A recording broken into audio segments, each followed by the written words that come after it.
Hello and welcome to Infamous, the audio podcast. This is Brandon, or Mutilus on Discord. This is Parker. Go by One Who Parks on Discord. This is Jeremy. I'm over Discord. I don't give a shit. This is Aaron. I go by Treffenwood. Thank you for joining us today, guys. We got a couple quick announcements for you. First of all, if you weren't aware, obviously there was a new Crisis Pack released last week. A lot of people are excited about it, and just want to give you a few heads up. First off, Muse on Minis is updating their pre-marked mats, so if you enjoy pre-marked mats, those will be out very soon. And also, if you're into the list building we've been doing lately with Hydra, this Saturday, also known as December 17th, I'm on an episode of Danger Room with Mike DeLuca, and he interviews me about the Hydra list we've been playing, or I've been playing and we've been talking about. But so that was pretty fun. And without further ado, that's going to take us into the news. Hey, news.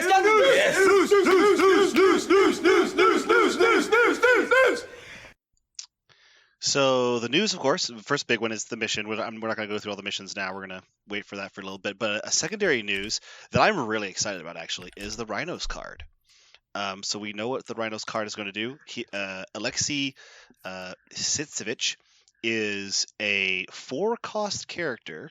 He's got 3 physical, 3 energy, and 2 mystic defense. 7 health on the front side and 6 on the back. Otherwise, he's identical. He is size 4 and a slow mover. However, he's not just a slow mover. He's got some Juggernaut-like features in here. He only has 1 attack. Is it him and Wong? Are these the only 2 characters that have only 1 attack right now? I was trying to think about it. I don't think so. I think there's some others, but there's not many. I'm sorry, Hawkeye? the Grunts, of course. What? Hawkeye? Well, Hawkeye, the Grunts. Hawkeye, there you go. Hawkeye only has 1 as well. So his 1 attack But is the called... Grunts aren't characters, really. I don't know. Oh, they are. They are characters. They are technically Quotation characters. Yeah. So his attack is a physical attack called Gore. It's range 3 with 5 dice. He does gain power for all the damage he deals, and he places within 1 of the target character before damage is dealt. So that's his 1 attack. I just go straight to the powers, because I think this guy has a set of powers, not really his attack is just an attack. The first one is called Stampede. It's for 3 power. He pushes himself medium. He demolishes all size 2 or smaller terrain that he touches as he gets pushed medium. And then after that, the next Gore attack adds 2 dice to his attack roll. You can only use it once per turn. This is very similar to Juggernaut's ability, although Juggernaut can blow up size 3, right? Yeah, up to size 3, and he does damage to characters. Right, but it's only push short, right? So he goes... His is short. Yeah. So Rhino actually goes further with his.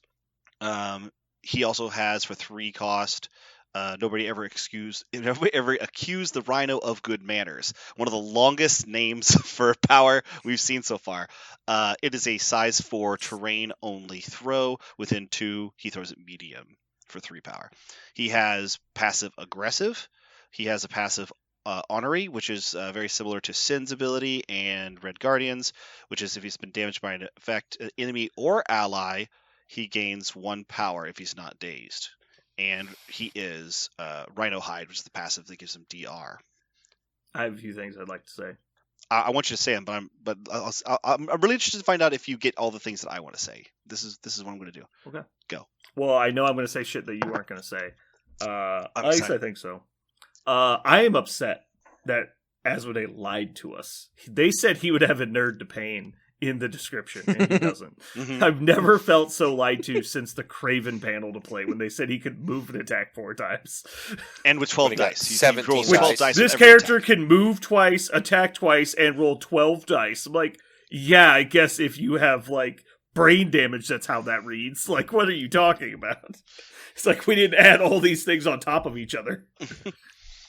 So that's annoying. But obviously, passive damage reduction is great. If he had a Nerd to Pain, I think this model would have been terrible.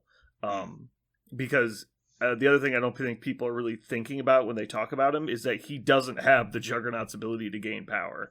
And so he can't just spend 3 power every turn to move himself. So that's going to be a lot harder to do. That being said, he is incredibly mobile for a short mover. I'm not as big of a fan of the when it suffers damage gain a power thing as other people are. Because I don't... why would you ever attack this guy? He gets extra power, he has aggressive, and he wants power. Like, this is the last model you should be attacking. Not to mention, he's hard to kill anyway. He's literally going to gain more power than you from you attacking him. Yeah, I feel like this guy. First thing I thought was, oh, cool. I love the power Henri or its versions on Sin and Red Guardian. Like I love the effect. For some reason it makes It's me good. really happy to give it extra power down whenever I take a damage. And when I take 1 damage and I get 2, I'm just like, it just feels really good. It's very satisfactory for me. However, giving it to a deep health with DR, that's even better because how many times do your DR characters take 1 damage? It happens a fair amount. So I was really excited at first, but then I immediately thought what you thought, which was this guy has anti-taunt. Like he's worse than Sabretooth actually a little bit for it, because with Sabretooth you can actually attack him and then you can, bank on him just whiffing his claw attack back, because it does sometimes, right? But this guy is every single time you attack him, you shouldn't do a lot of damage and you're just feeding a lot of stuff he can do back to you soon. So why attack him ever? Yeah. I think you have to attack him. Because I think you have to, because he is super fast and he doesn't need power to be super fast. Large base, range 3, place yourself on the backside, attack someone on the back of them, range 3. I mean, he's just wherever he wants to be, beating on whatever he wants to beat on. But beat on is right now 5 physical dice. Like there are lots of characters in the game that can probably just sit there and go cool. Like you have 5 physical dice. He does have great target ability. Like he has the ability to dig deep on your opponent's list, and he can contest basically any point he wants. And I'm imagining with the new layouts, he can probably even contest 2 sometimes. Yeah, I don't know. This is gonna be an interesting model because, like you said, a 4-pointer that might not even daze anybody. Like he has everything he has is built around people damaging him. So when I first read him, I was a little underwhelmed, but I think I'm coming around to slightly above whelmed. If you look at everything he does compared to Juggernaut, he actually hits harder than Juggernaut does. Right? Juggernaut's a 5 threat. He either gets 2 5 dice or 1 8. Rhino is theoretically getting a 5 and a 7 every turn. And with that 5 and 7, all he has to do is refund 2 power, and he does it again next turn. So most situations he's doing that turn 2 and on every single turn. And you combine that with the free move that's built into the extra dice for the gore attack. So he gets a free medium move and a 5/7 dice every turn. That seems really, really good. Go ahead. It doesn't have to pay for DR, but can't go down to 1. 7 and 6 on the health pools. And the only negative when you're comparing him to like Juggernaut is the 3/3/2 on the defenses. So not quite as tanky, but again, he's 4 threat, not 5. The huge thing you're missing is the helmet rule, right? Like that you can't just be walked off points. And that's the problem with Juggernaut, is that you can't get him off the point. You have to kill him. And so you almost just have to give up and let him do what he's doing. As where this guy, you can just have one mind controller walk him off the point after he goes, and he can't do anything. Right. There are lots of... If he doesn't roll his damage, like you will roll 5 dice and probably roll 7, like you said, but if he doesn't for some reason, if he has a sad turn, it's kind of a weird positive and negative. It's positive because Juggernaut can do the same thing and you spent 5 points for him. But when Juggernaut does it, he's also right there. Your opponent has to kill him because he can't move him off. He's restricted in his abilities to move him off. Rhino is the opposite. There are a lot more effects that can move him off, so rather than having to kill him, you can just move him and start to win that way. I can definitely see I was underrating his damage a bit, because he's eventually going to get to the 3 power line, and then he's swinging the 7 dice, like you said. And he's eventually going to start the MODOK gravy train of, well, I re-rolled into 3 hits, so now I got 3 more power back, and then I re-rolled 3 more. So he feeds itself once he gets going. And so I can definitely see that he is a momentum building kind of character, and in the later turns, he's definitely going to be scary. I do see this. One thing I thought for him is he will replace, in my Guardians list, he's actually going to replace. I think I had 3. I think I had Juggernaut. I think I had like 4 or 5 pointers in that list or something like that. Kind of to pick which one I wanted for the situation that I had. But I think he's going to replace one of them. I don't think he'll replace Juggernaut, but I think he'll replace one of them so that I can also play variable points. and not just Mhm. kind of be restricted to that 5-point thing. Because I think he does a Juggernaut light kind of job. And unlike the other 4-point large bruiser, which is Black Dwarf is super sedentary, very sedentary compared to this guy. So when you're trying to reach for a kind of a stocky model to go deep, it's not Black Dwarf, but this guy is for 4 points. He does a great job. So, of that. do you guys see anything in his kit that you think people should be wary of, that like traps that people might walk into with him? Yeah, he places himself twice essentially, and then throws a giant size 4 at your face. I meant at playing as him, not Oh. like playing against him. I think if you use him like Black Dwarf, you're probably using him wrong. If he just stands in the middle of the board and swings at things, I think he's supposed to be going all over the place, getting to weak models that he can take advantage of, and getting in positions that maybe threaten multiple scenarios. Yeah. So you're saying don't just stand still with your incredibly mobile model. I agree with that. Well, I think if people that came off way ruder than I meant. I was not shit talking you. Yeah, I guess what I'm saying is, I think they could look at this guy and go, "Oh, he'll be a great mosh pit guy. I'll just run into the He's not Black center." Dwarf. He's a headhunter. Like, right. He's out there to go get stuff. Yeah, right. That's part of his kit. I agree. Yeah. He's gonna see Wong sitting in your back point and say, "Yeah, that's my point." Mm-hmm. Yeah, just go get him. Right. Because we don't do a lot of like his range 3 place on a large base. It's huge. Is going to be you can say it, but until you actually see it on the mat, I think that's going to be a lot bigger. Huh? It's not a range 3 place though. Like so, it's way more than that. Right, that's what I'm saying. Yeah, it's way more than range 3. Yeah. It's range 3 to attack, and then you can place within range 1 of the backside of them. You can cover a ridiculous space, and that's what I was gonna say. Like, has anyone measured out how far you get with the medium plus range 3 attack? Like, even if you start out of range of anybody, you can push medium, and medium's I think roughly 5 inches. It's a 3-inch base, call it 8 inches total. It's probably a little bit less than that. And then you're going to throw 6-inch range attack on the top end of it.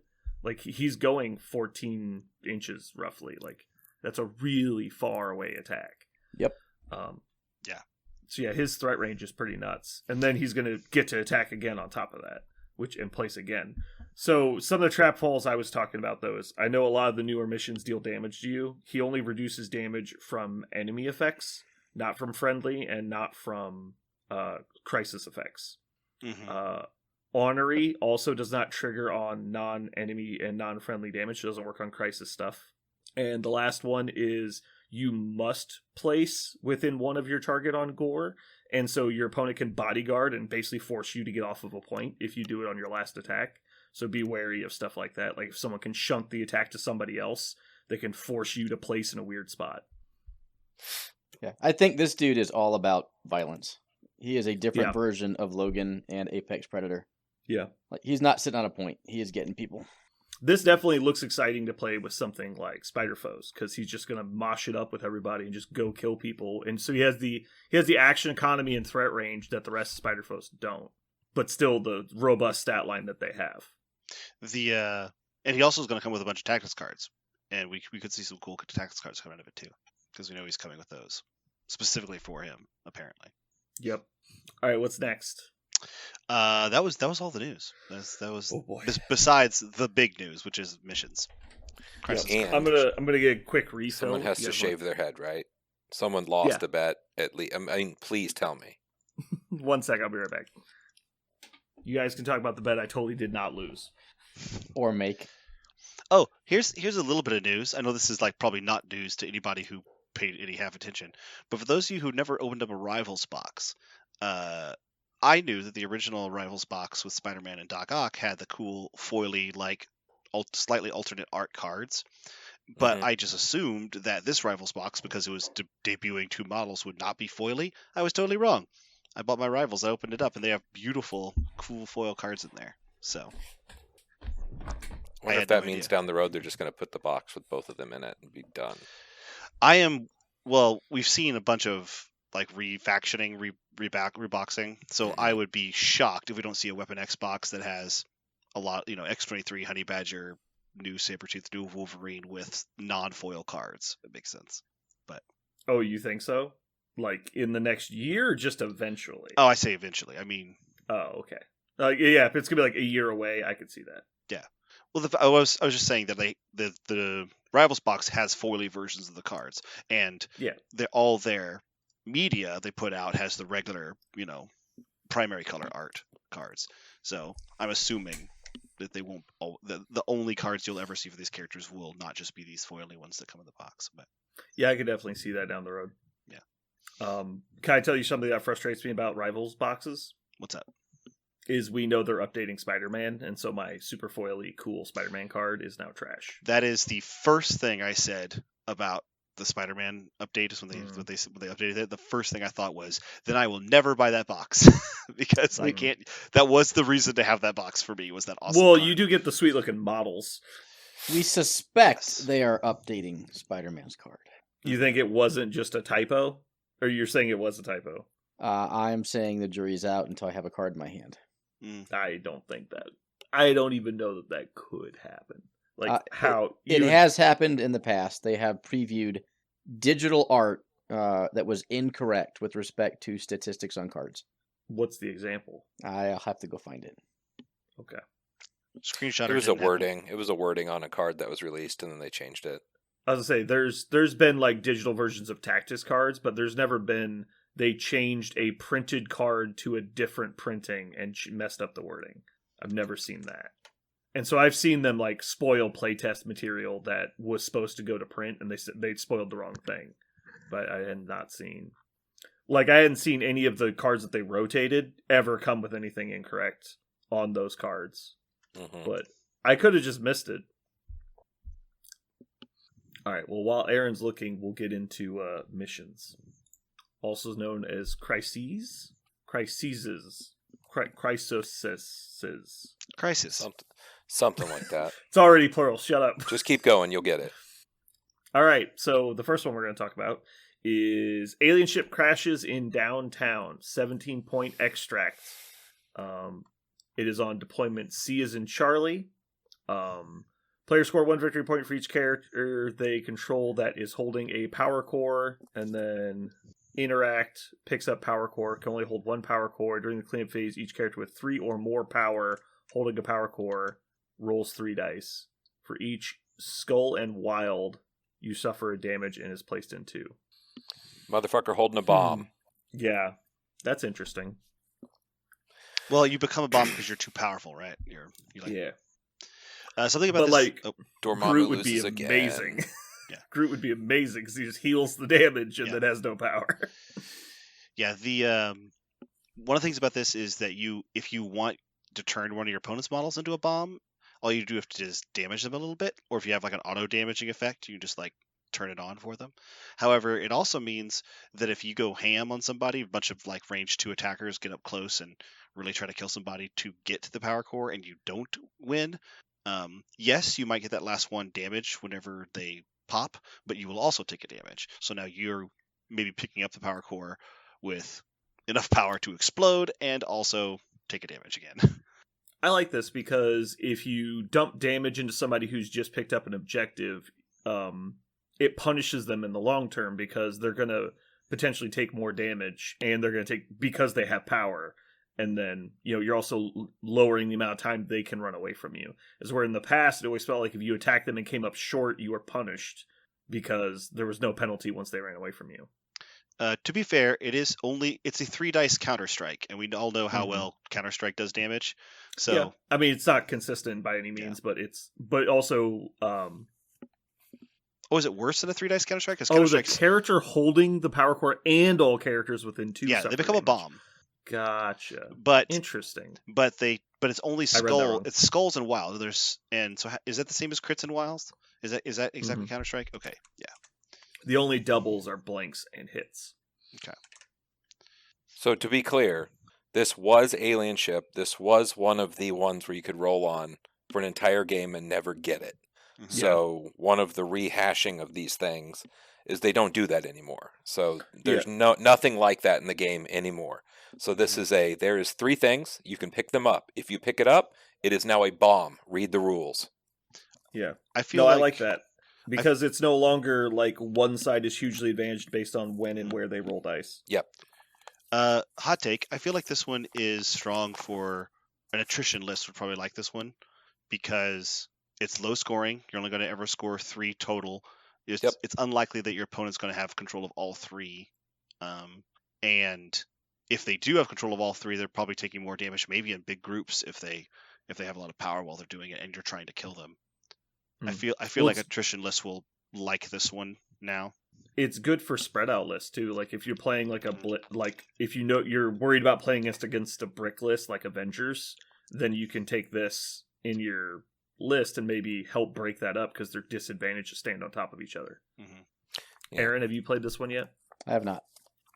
This is one of my 3 I'm taking with Weapon X. Good for you. I think I'll like it. We're gonna find out. Jeremy? I have not played this one yet. No. Okay. All right, we'll move on to the next one. So really quick, Yeah. you just mentioned Weapon X in this. Can you go over the, for anyone thinking about doing similar, the timing between damage from Crisis and healing effects?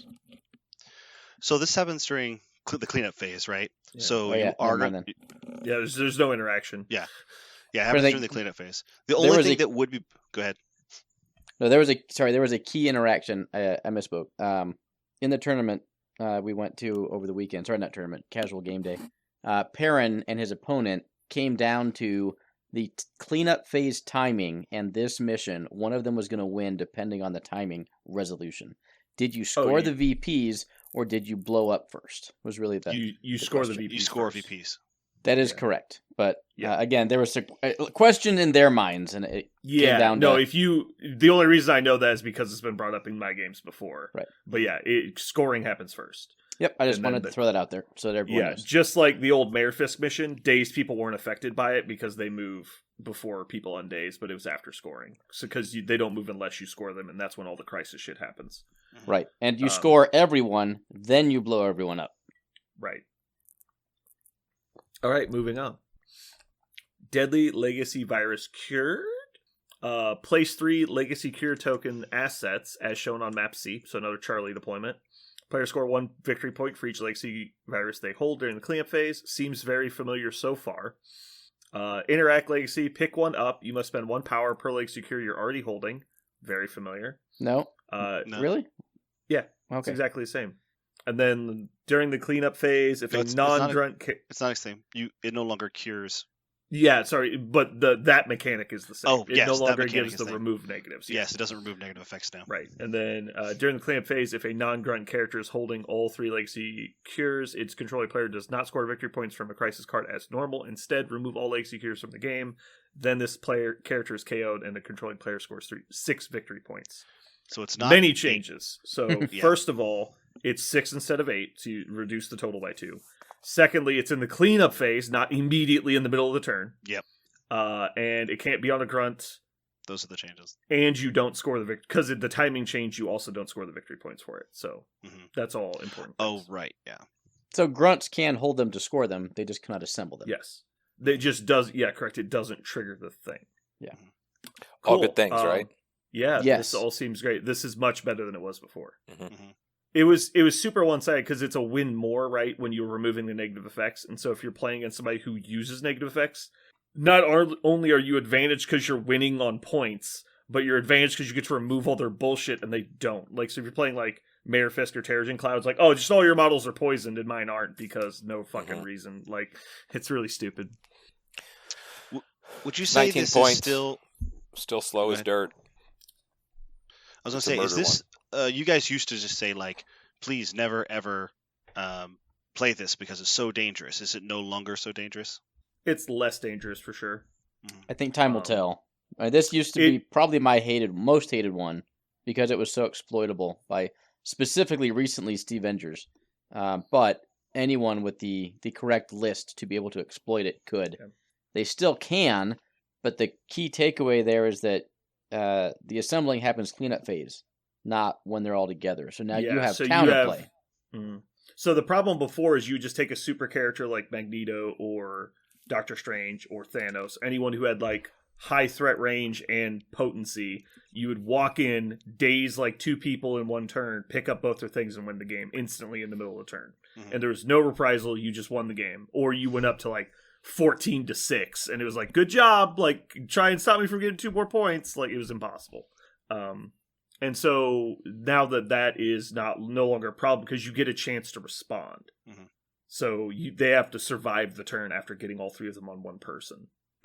Now there are still 3 extracts in the game that are potentially susceptible to shenanigans, specifically stock pooling extracts on a defensive or slippery model.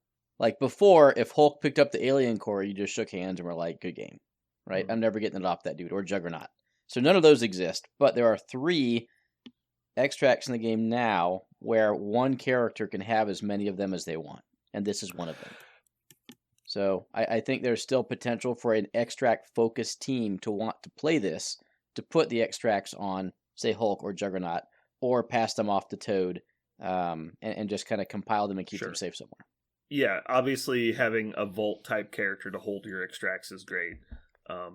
And so it would be, there is a strategy somewhere where you play all the ones where you can stack them. So yeah, that's good to know. Anything about this mission, though, that you want to talk about, other than things we've already touched on? Not I. Jeremy, you said you think it's now available for Killy factions. I think it's always been Killy factions, but before you could assemble it really easily, so that was the only thing. That was the catch. Mm-hmm. Now you assembling it really fast. If you're Killy, you just kill the model that was going to assemble something. Like you can take it apart instead of all of a sudden, bamf, like you lose. Mm-hmm. Yeah, everyone wanted to play this one, but you couldn't because of how exploitable it was. Mm-hmm. I just think it's slow. It's a 3. Yeah. You know, you shouldn't be able to. It's a 3-point extract that's 19 points, and it's centrally located. That's exactly what fighty-lists want. Mm-hmm. Until all of a sudden, you lose the game because this mission is annoying. And so that's way less of a problem. And like, also, I'm just a fan of things not being super exploitable, right? Like, you should be able to build a list around some kind of gimmick and just win games because it's a stupid gimmick. Mm-hmm. So I've been against that. I played this on the casual night and I actually had the virus assembled against me. Late game, I still won, but I still would never include this because the potential for gimmicks are out there. Mm-hmm.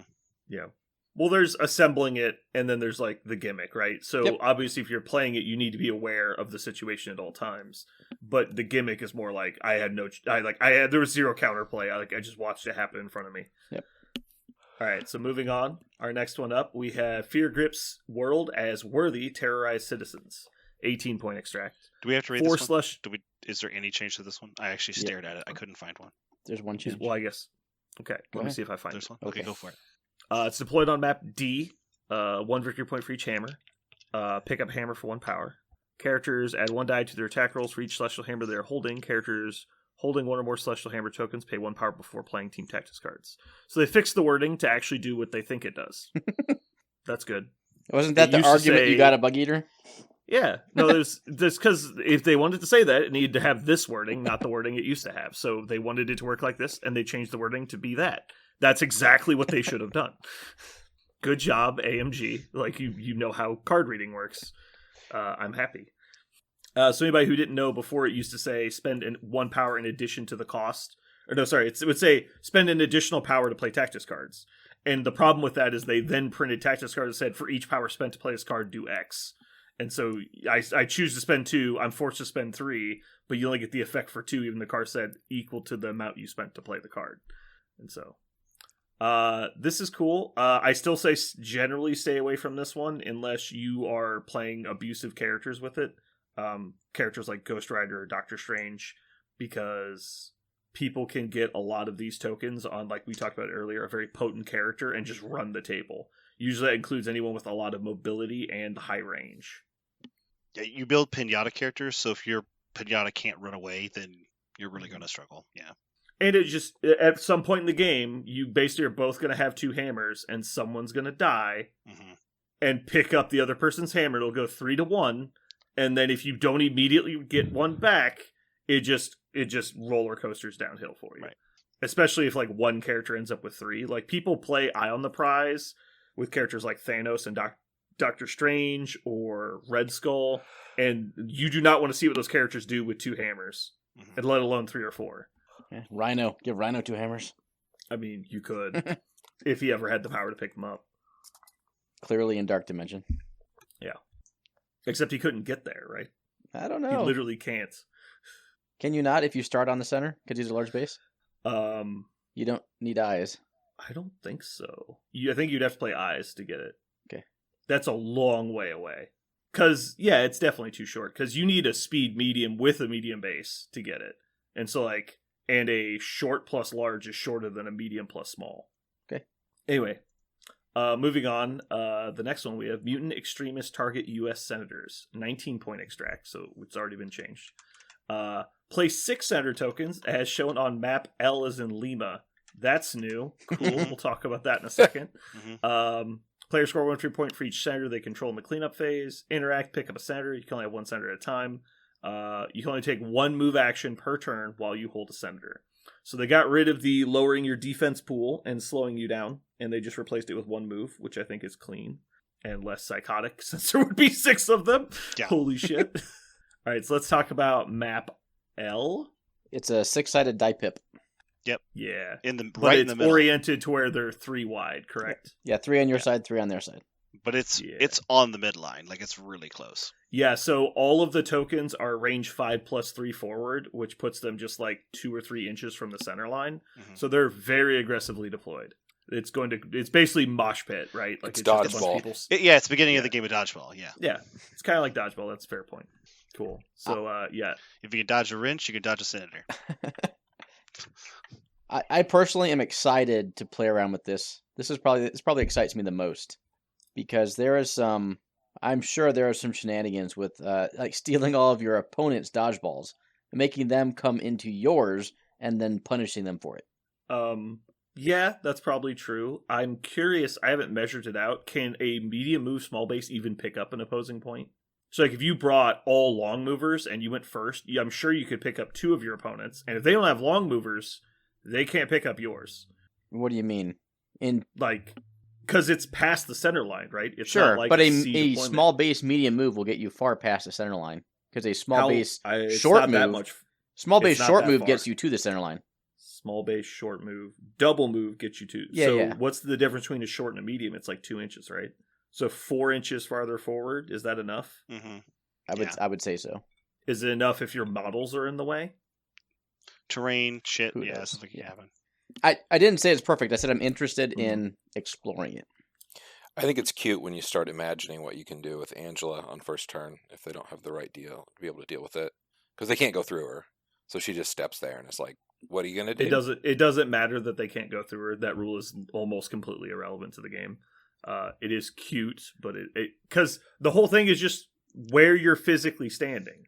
Like, if you couldn't move the width of your base through her width of the base, that's a completely different conversation. But with the way the movement rulers work, it's almost completely irrelevant. I disagree. The only time it's irrelevant Probably if she's right up against a piece of terrain, and that's the only time it's relevant. And they're trying to go around you to the other side. Yeah, I think it's if she bases the base as somebody, it becomes a little more relevant, I think. But that's what it is. But it doesn't matter because they can go through the other person. You can't go through Angela's base, so you have to immediately turn your straight line into a 90-degree angle, which is you lose. No, because they can deploy their base up against the side of their movement template. So they just turn it at like a 15-degree angle, and then they appear here, if that makes sense. Like they don't have to go to the end of the template. They can just pop up over here. No, that doesn't make any sense. That's the way it works. I could show you a drawing. Okay. It's effectively irrelevant. It stops you from going to like 3% of the back of her base. Okay. And so, you're saying to prevent her from to prevent your opponent from getting around her to the extract. Right. Is what you're saying. If they're trying to get behind you, it very minimally slows them down. Right. The real important part is that she's on a medium base and takes up a medium base worth of space. That I agree has with. Nothing to do with angelic ribbons. Yeah. Okay. See your point.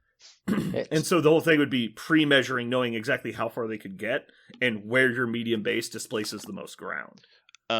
One thing about this one, the Senators, is that this is the first. I think this is Yeah, this is one of the first ones we've seen. Maybe it is the first one we've seen that everybody can only pick up one, but there's 6 of them. I guess with Mhm. Spider Infected there were 5, and you can only pick up one at a time.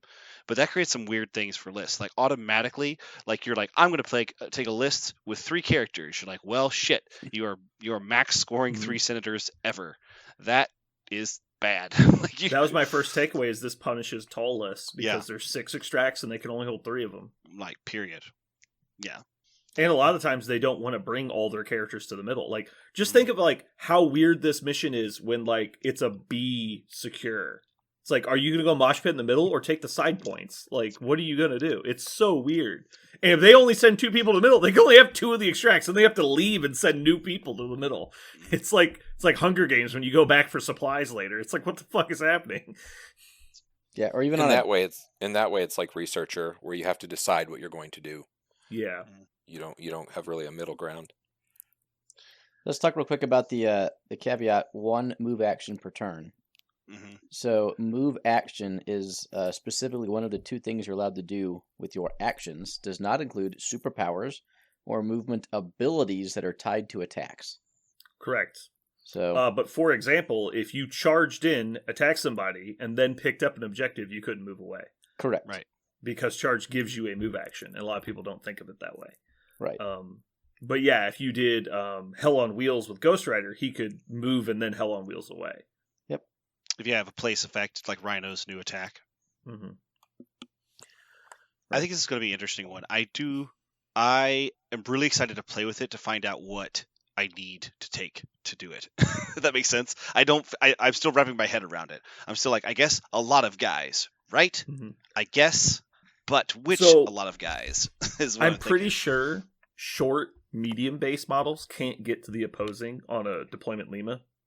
Yeah, that sounds right. Because I think they get like maybe a ½ inch or an inch past middle line. You basically stand on top of the objective if you're medium base, but that's about it. Because a short move, small base gets almost exactly to the contest point, but a medium base gets like an extra total inch of movement. So you're basically standing directly on top of it. I concur. That sounds right. So I think you're going to be noticeably short to contest an opposing Lima point. And so you'll have to have at least speed medium models, period, to get to the opposing side. Well, And so I wonder if there's like an affiliation that has a lot of speed shorts that, even if they're on large bases, that is going to screw you over. Well, I don't know if it's screw you over. It's just you're not going to go with them first if you're trying to steal Right. your opponent's senator. Like, so you don't like you take your 3, I take my 3. I think that's the baseline, right? Mm-hmm. Because if I take that's- yours and I've double moved to get there, I'm now sitting within probably range 4 of just being gunned down. Well, I mean, you're within 1 move and attack of pretty much every model in the game. Right. On the center line, let alone wherever else you go. right. And so you're not going to be in aim range unless they have range 5, I'm pretty sure. And notably, they can move up once and attack you, but that means they're also not picking up their senators. So you're losing. Right. You're losing. So that A was my lot thought to is the is first how one. are people going to try and game this? Like we talked about, like it was like the old F deployments where it's like, well, I'm going to use a long mover to go get your point. Mhm. And then you don't have a long mover, so you can't go get mine. And then you basically just have to stand there and fight me. It's your only option. Yep. And so, Like I said, I'm excited to explore this yeah, some more. I'm pretty excited. Models. I definitely need to get models. some. Models like Mystique and Black Widow 2 could be cool because they're stealth models. So your opponent has to just walk up and hope they're fast enough to attack you because They they will are be. stealth. Yeah, but then we Just because remember you when you walk a played medium? your criminal list, you can walk medium and shoot the middle points. They're that's past that. yeah, Yeah. you're right. And so, yeah, that's why I'm saying, like, it does, like, people think, like, there's all this, like, oh, I moved even closer to them. Like, Mhm. the distance Oh. is irrelevant because unless they had range 2 attacks. Would you then like to it know wouldn't be. speaking of my criminals, the first thing I thought of when I saw this was, oh my god, Daredevil's gonna love this just because there'll be so much fucking tokens everywhere. Like he'll never not get a reroll because they'll be Yeah. everywhere.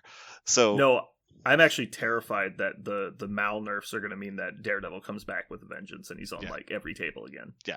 this, I think it's funny. This one, at first you're like, oh man, scenario lists are gonna like this, but then you're like, wait a minute, Daredevil would love this. He's got a lot of models. They can always just go pick up one. But it means there's going to be so many tokens everywhere to make sure he's always getting his rerolls. He'll never not have it ever. That's Hey Parker, I'll give Interesting. you 2 guesses as to what list I played on Saturday, and your first guess doesn't count. what you played on Saturday? Don't guess Daredevil as your first guess. Was it Daredevil? No, it doesn't count. You're so bad at this. Ding, ding, ding. Yes. Yeah. Turns out you're right. It is pretty good.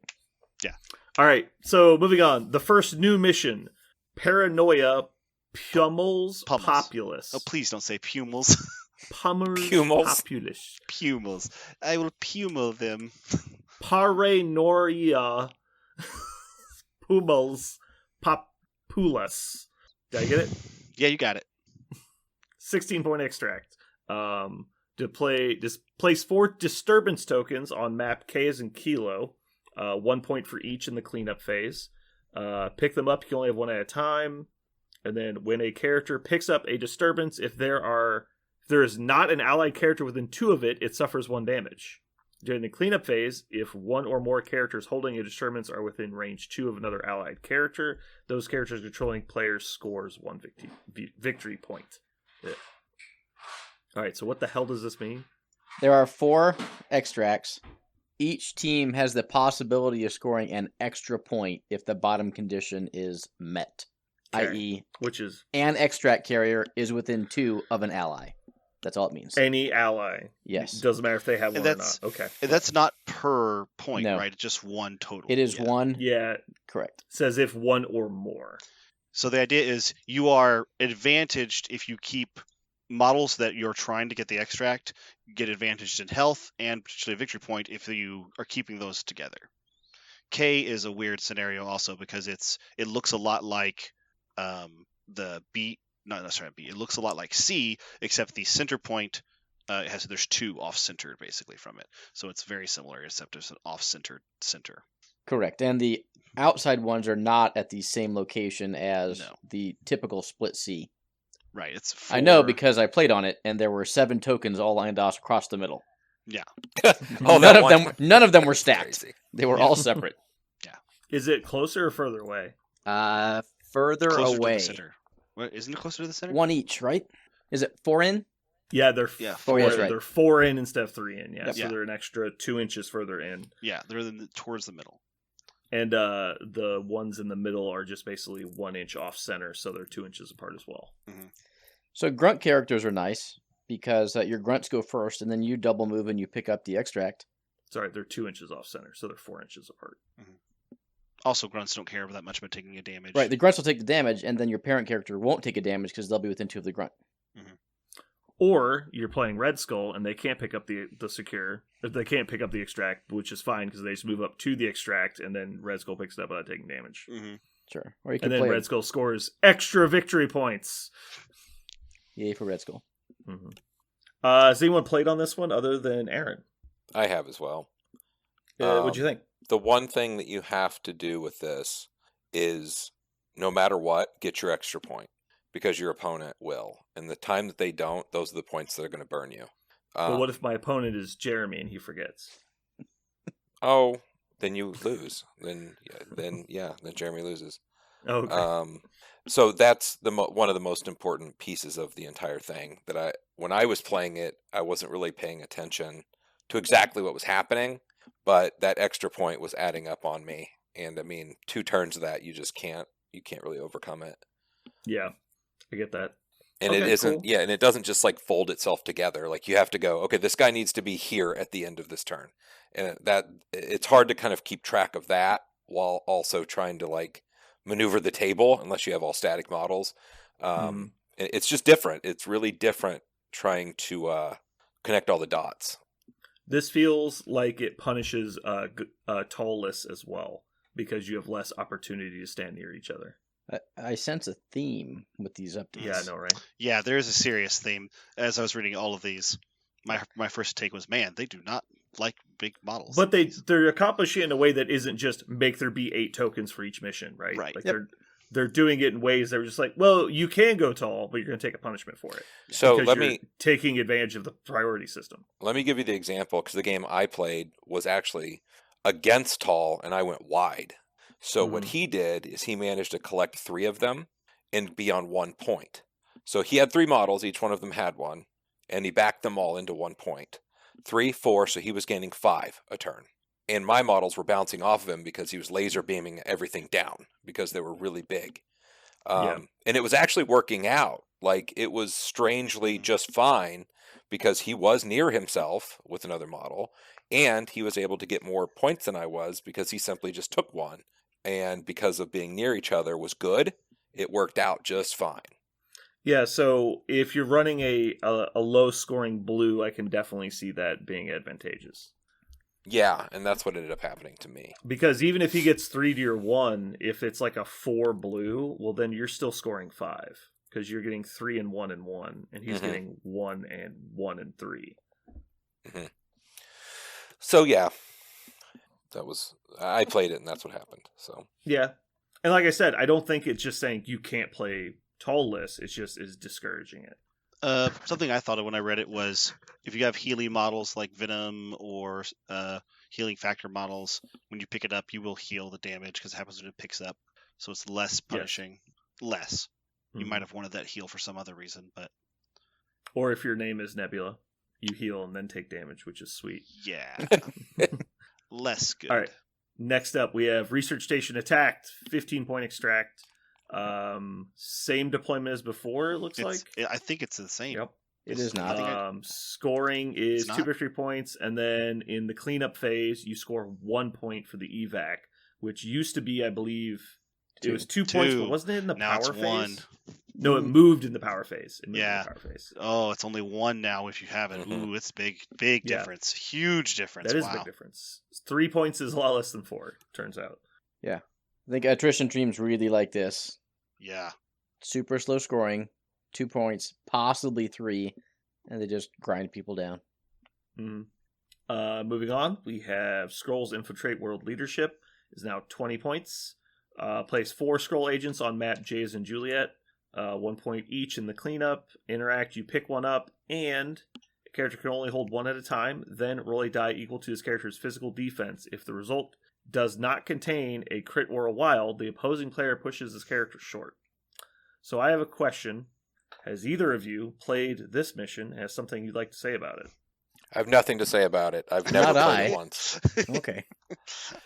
Maybe you heard from someone who played it, Jeremy. So, yeah, hypothetically, this is a scenario that this pulls could out happen. A sheet of paper.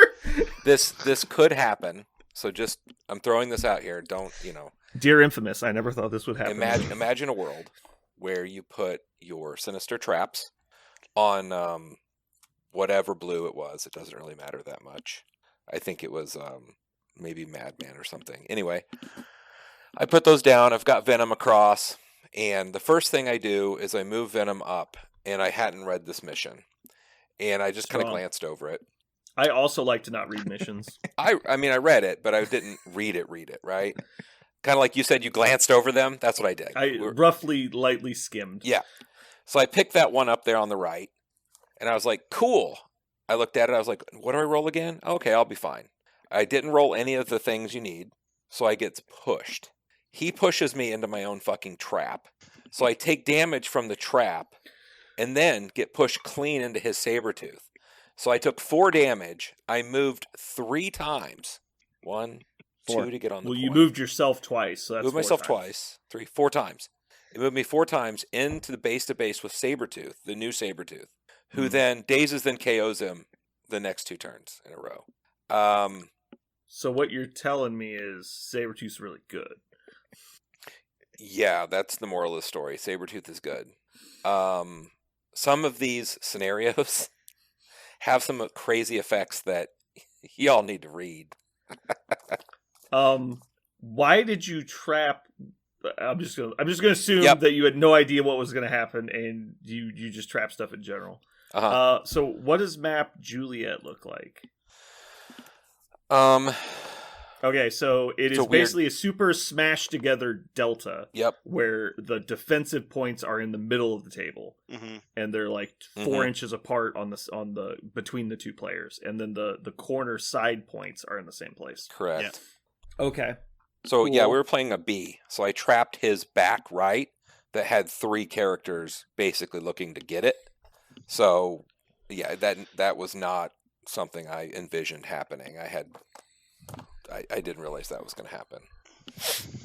I didn't realize that the push happened when it did. I was used to pushes happening during power phase or cleanup, not when you interact. Technically speaking, they on the deployment card for J, they actually don't tell you how far up the side point is. Obviously, it's supposed to be on the center line, but technically they don't measure range to it, so you could argue it needs to be anywhere within range 3. I'm just pointing that out for when people tell you that in tournaments. Okay. That's funny. Okay. I randomly noticed that. I don't know how I noticed that. I was just like, wait a second, they don't actually measure this. Finally, stocks up on Winter Guard. Yay. Does that say enemy effect, though, on Winter Guard? Or does it say No, it's anytime you're pushed. Oh, look at that.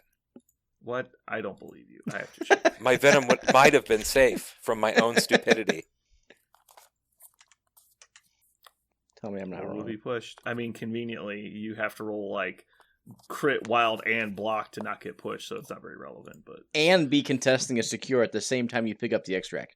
There's a couple. That's easy. A couple that's conditions easy because every mission's got like 16 tokens on it, so who cares, right? So playing this mission, so actually some real stuff. Your shit's going everywhere. Your opponent's stuff, like they drop it, you go to pick it up. All of a sudden, you're sitting in the middle of their army, their list, because you got pushed by picking it up off of their model. It's very surprising. Yeah, the scroll agents moving you immediately is pretty cool. Yeah, this one's kind of interesting because this is one of the very first extracts I've seen that you will, I think, very legitimate sometimes not to do that. You know, that kind of knee jerk in the game right now, which is, oh, I dazed you. Well, I'm just spending one and picking it up. And I don't care what it does. Spending one, picking it up. This one, you'll be like, oh, I dazed you. Oh, you have a scroll. That shit's staying right here. Like, I'm keeping my power. I may not want this. I really need my guy to be here. I don't need my guy to have an extract. Is that bad? I mean, is that a decision you ever make, or do you always just pick up the power and hope? Oh no, you are totally right. Yeah. And it also creates a situation that's never happened before where you look at it and say, all right, I'm not going to daze that guy and get that until the last thing we do. Like, it's all about timing now. I'm really excited to play this one. I haven't yet. But I think a lot of quote-unquote metagamers will shy away from this because it screws up their plans too much. It's too unpredictable. Oh, man. Yeah. And I want the crazy bullshit. Just throw it in. Let's just play, have a fun game, and take all the minutia planning and throw it out the window. It's also a 20-pointer too. Like, you're just like, let's go balls out. Yeah. I really haven't played it, but I'm really excited for this one as well. Interesting thing. If you wanted to try to game for it a little bit, more mobile characters would have an easier time. Like your guys who can push, your guys with long range attacks, guys that can advance for power. Like there are a couple characters in the game that I could see. I pick this up, I still have 2 power, so if I roll badly and you push me short, I can then get back to where I want to be because I have, I can use a superpower to move myself. So there are a couple. It doesn't automatically ruin everybody's turn, but it does ruin Venom's. Well, yeah, he didn't like it.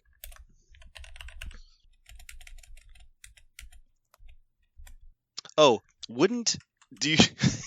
could you imagine trying to play this with Convocation? Like somebody slams this against your Convocation list and you're like, shit. I don't know if I'll ever want to pick one of these up. Because I get to move my guys. Why would no, I care? I get to move your guys. No, I get to move my guys too. That's what the leadership just lets me place after you hit me. So one shot me. But sure. The point is, they're still going to be at a disadvantage picking them up and wanting to be where they are at the end of the turn. I got long range, bro. I don't care. Right? Yeah, you're right, Brandon. You're right. They're just going to laugh it off. I know. That's they're the one. They're the one faction that just gets to laugh this off. They go, ha ha ha ha. We're not worried about this. Exactly. That's what I'm saying. I'm glad we agree. To be fair, I think it'll be funny that if you're a Convocation player out there and you do get this played against you somehow for some reason, and then you magically roll a crit or wild on your 2 dice every time, and just somehow it never matters because it didn't matter. My opponent basically did. Like he basically rolled that to not move every time, where I moved every time. I plan on putting this in lists. I'm very excited. It's chaos. It's amazing. It was I a like lot chaos. I thrive in chaos. of fun. All right, next up, we've got Spider Infected Invade Manhattan. Surprisingly, 17 points. No change.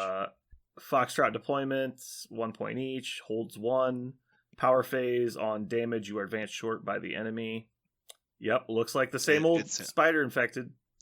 Still hate it. I mean, it's good for some affiliations, but I would say it's really good for affiliations that want a blank text on the crisis card because people never remember to it after turn 2. I have now gotten to the point where I do not forget to do it, but I have played multiple tournaments in which I've seen no one ever resolve this after the first turn. Like they do it the first turn, that's the only turn they do it. Well, it doesn't happen on the first turn, so luckily that just means never. Sorry, the second turn is when they resolve it. The first opportunity to resolve it is when they remember, but for some reason... You're talking to me like I'm the asshole. You just lied to our audience. I think it's funny.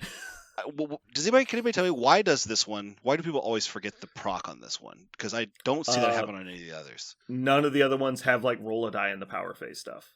Okay. None of it's roll a die. Yeah. All the roll a die shit is always when you first touch it. Yeah, it's just weird. It's some sort of psychological effect. Now that's not going to be the case. So yeah. I think people will just be more attuned to the missions nowadays. Yeah. Moving on, we have Struggle for the Cube continues. This is the one I wanted to change the most. So let's see.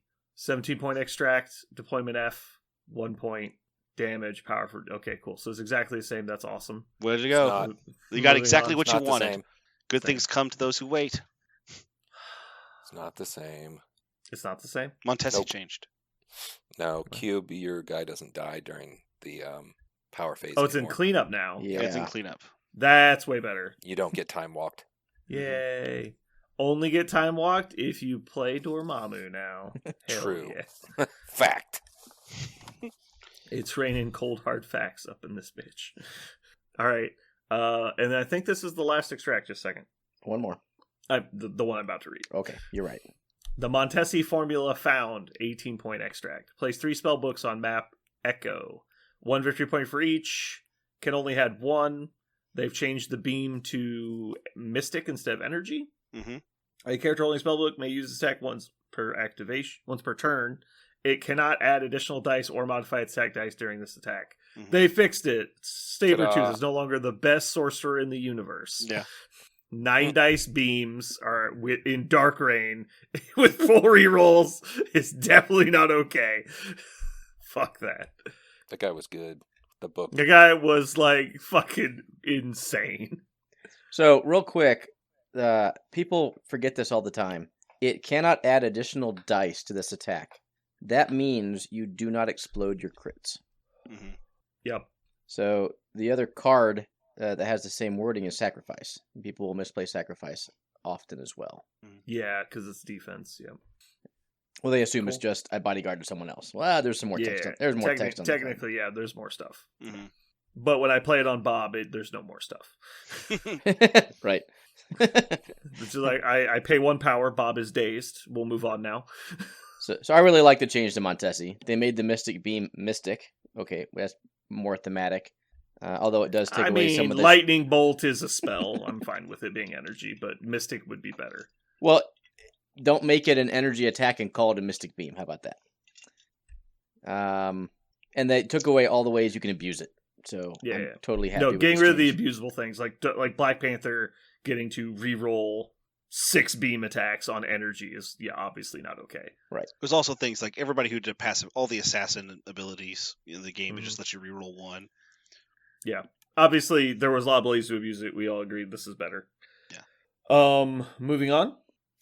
Into the secures, we've got Cosmic Invasion. Black Order descends on Earth. 16-point secure. 4 points on map Delta. 1 point for each. During the power phase, some Cosmic Vaults will radiate cosmic energy. Starting with the player with priority, roll 1 die for each character they control within one of a Cosmic Vault. On a crit, crit or wild, you gain 2 power and are pushed short. The opposing player resolves the push.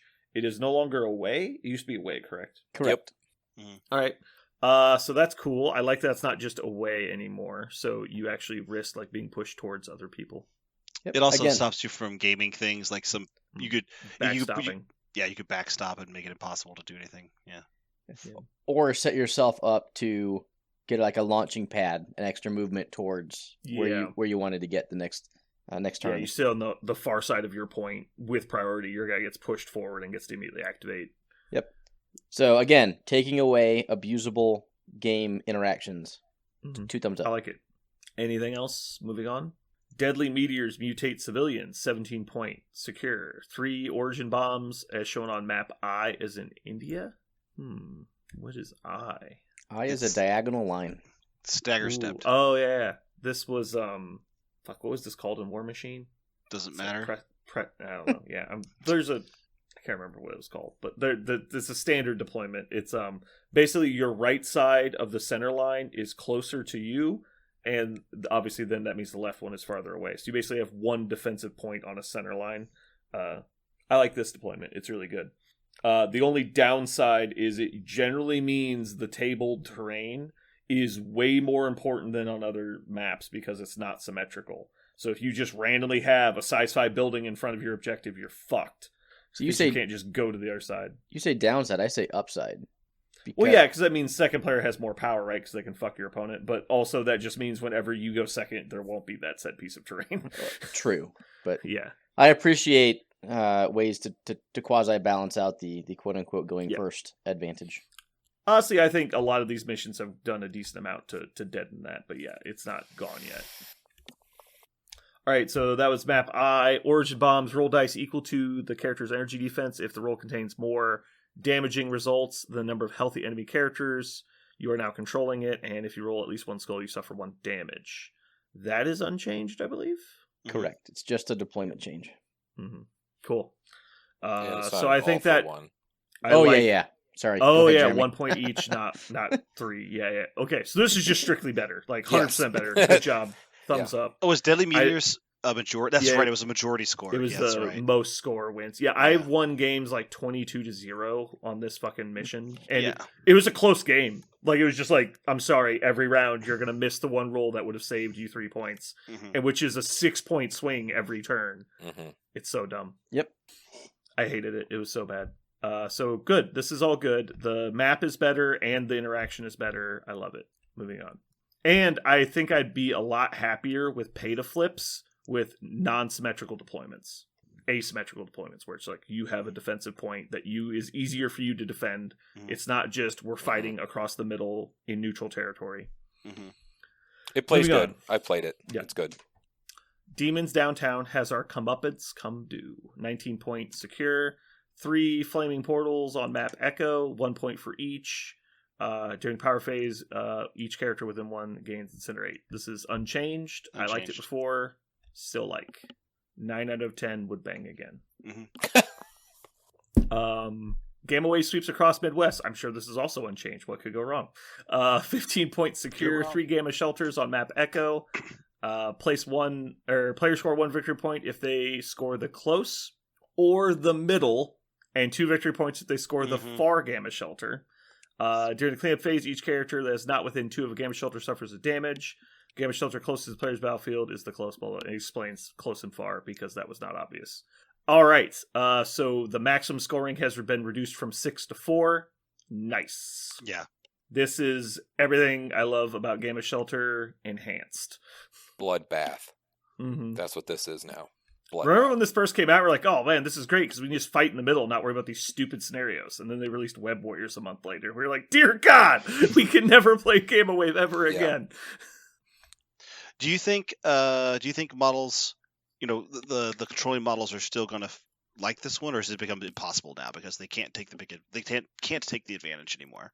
Well, you gotta remember that you can't get trapped in like a 2-point extract mission anymore. So I think it's fine. Mhm. It is going to be a lot more aggressively played around scoring their back point, though, as opposed to where it used to be just fighting around. You would threaten their back point a lot, but if just to force them to keep models back, Mhm. and then you really fight over the middle. Mhm. And so now I think you just run past them, get as many extracts as you can on the way past, and then you're just fighting on their point.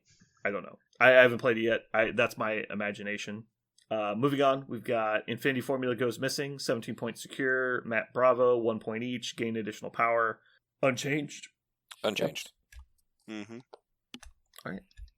Always liked it. So pretty much the core sets are mildly changed, if at all, and then the rest of them seem obviously more reworked.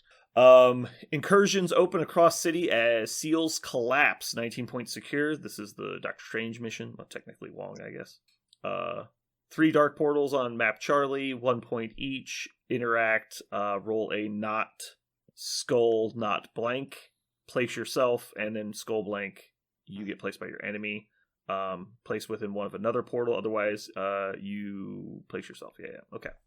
Does this have the same points as Unchanged? before? Was It's the same changed. points? Definitely changed. You're not damaged anymore. Okay.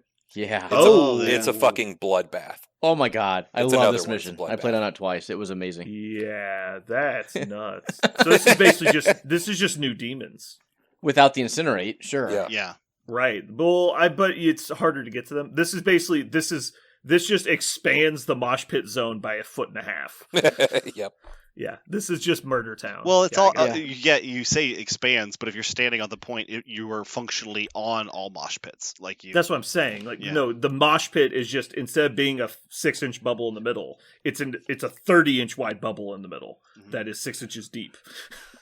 So I played Pyro on it. He started his activation on one of the mosh pits. Right. Oh, it's Mosh Trench. Sure. It's just a big Mosh trench in Trench. the middle. Mosh Trench. I Mosh wormhole? beamed 2 models, incinerated them both, hopped through, beamed 2 different models, incinerated them, hopped again, and firewall rooted slowed the 5th model on the board. Oh yeah, no, oh my models God. that have lots of targets, abilities that they can do. Oh yeah, this is gonna be Yeah. insane. And then took the portal back to the original one to end up at my starting location. Wait till oh my God. Wait till Groot gets 10 power and roots every model you have, because he's like portal hop, portal hop, portal hop, portal hop. You're like, no, stop. Root. So the fact it doesn't cost you health anymore is it's a very that- minor tweak, but it had amazing huge. impacts in the test game I had with it. So Yeah. I mean, Groot wouldn't have particularly cared in the first place, but yeah.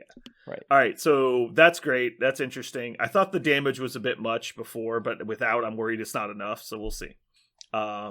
Next up, Mayor Fist vows to find missing witnesses, 16-point secure. Map H, as in, holy shit, what is Map H?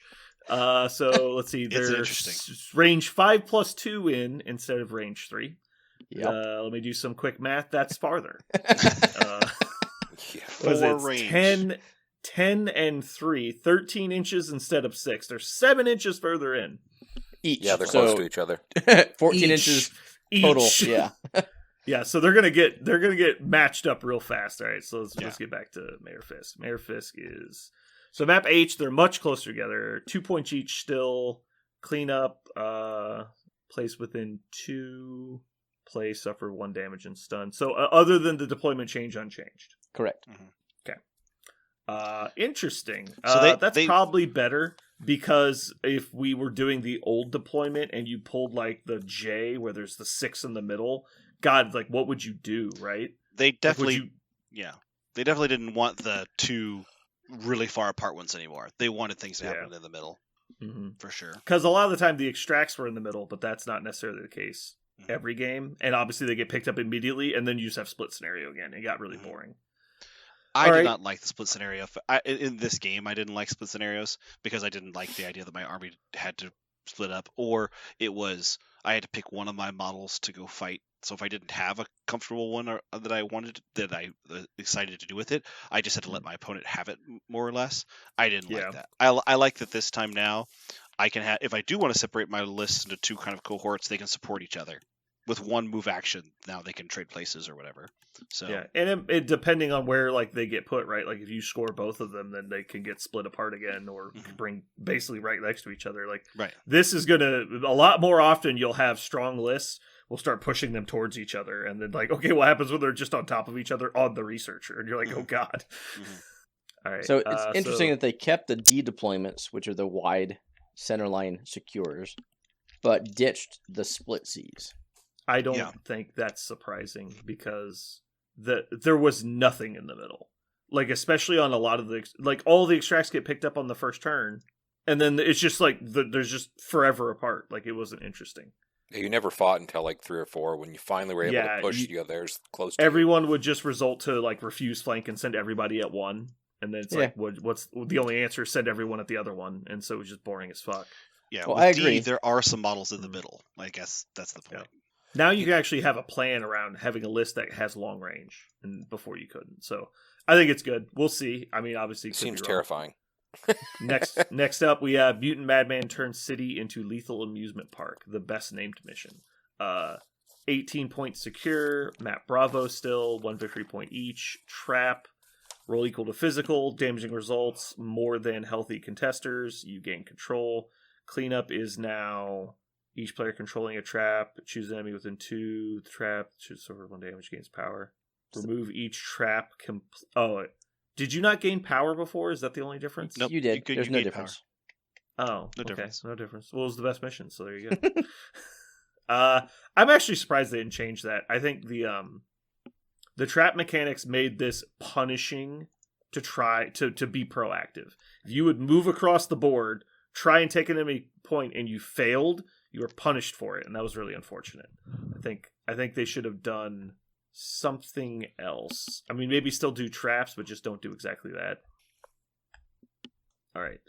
Next up, we have Portals Overrun City with Spider People, 18 points secure. 4 portals on map Delta, same. 1 point each, same. Energy defense on Roll Skull, place on 2. So this is unchanged as well, it looks like. I think it was 18 before. Yep. I do not like this mission because the skull punishing you in addition to being punished for failure, it seems excessive, considering you have 0 control over the situation. Something to notice now is now there are 2 physical defense interactors and 2 energy defense interactors. Before, I think it was 3 and unlevel, 1. right? There was 2 and 1. What's Yes. the other energy defense, or what's the other physical defense? It's the extract, the one that Venom loves so much. You roll your physical defense, and you need wilds or crits. The scrolls. Scrolls. Well, is you now always physical. pick it up. You just Yeah, you don't not control it though. But I'm saying there's an you use effect your- that I'm saying you roll use your physical defense. Yeah. Yeah, I understand what you're saying. I don't think that's the same. Like, spider portals and scrolls are not at all remotely alike, although you do roll your physical defense technically. So that is relevant. Yeah. I see what you mean. Yeah, so I'm actually pretty sad this one wasn't changed. This one is so unfun to play with, even though I actually don't mind pay to flips, but the skull interaction is just so punishing sometimes, and it's never symmetrical. One person always gets fucked, and the other person never. It's never equal. And so it feels like when you're sitting down, it's just like fate's going to decide one of us that has a huge advantage. Anyway, moving on. Riot Spark over Extremist 3.0. 17 point map Delta. Victory point. Interact, remove 1. Unchanged. This mission was fine. Next up we have super powered scoundrels from Sinister Syndicate decide to sinisterly slip Serpies by the seashore. 20 point secure. Ambush on map F, 1 point each. Character contesting ambush, have cover against characters not contesting the same ambush. This mission is also unchanged and should have been deleted. This was a huge mistake. I understand they don't like tall lists, but holy shit, we also don't like just letting people win games for free. I don't like this mission. I've said that a lot. Moving on. Is this the most changed mission? Sword establishes base on Moon's blue area. 15 points secure. Was it 14 before? Correct. yes, Okay, so there's no more 14 missions. correct. Place 4 console tokens on map G is in Golf. That was the same as before. Golf was always the deployment this was on. Definitely G. not a new one. G. All right, so G is 5+2 from the side and 4+3 from the back. It's a small box instead of a big box. There's now 2 boxes. It is, well, before it was Charlie, so it was not a box before. No, Right. Oh, It sorry. was, yeah. Yeah. It was very different. So let's see, that is 16 inches from the side and 14 inches from the back. So they're actually a lot closer to you than they are from the side. So they're 3 minus 5. They're only 10 inches apart. That's pretty close together. Okay, so it's basically super zoomed in Bravo deployment is Golf. Players score 1 victory point each, which is better than all or nothing, so they fixed the biggest problem with the mission. Moving on. Interact console. If no enemy characters are contesting a console, you gain control. If not, otherwise, roll 1 die. On damaging results, you gain control. I actually like that now that there's not 3 of them. It's not all or nothing. Power phase. If a player controls more consoles than the opponent, they command security base, push short. So that's okay, that seems fine because you at least know what's going on, right? Like you have a chance to either tie or deny. Yep. And there's 4 points, not 3, so they have to. It's harder to push you away from all the consoles.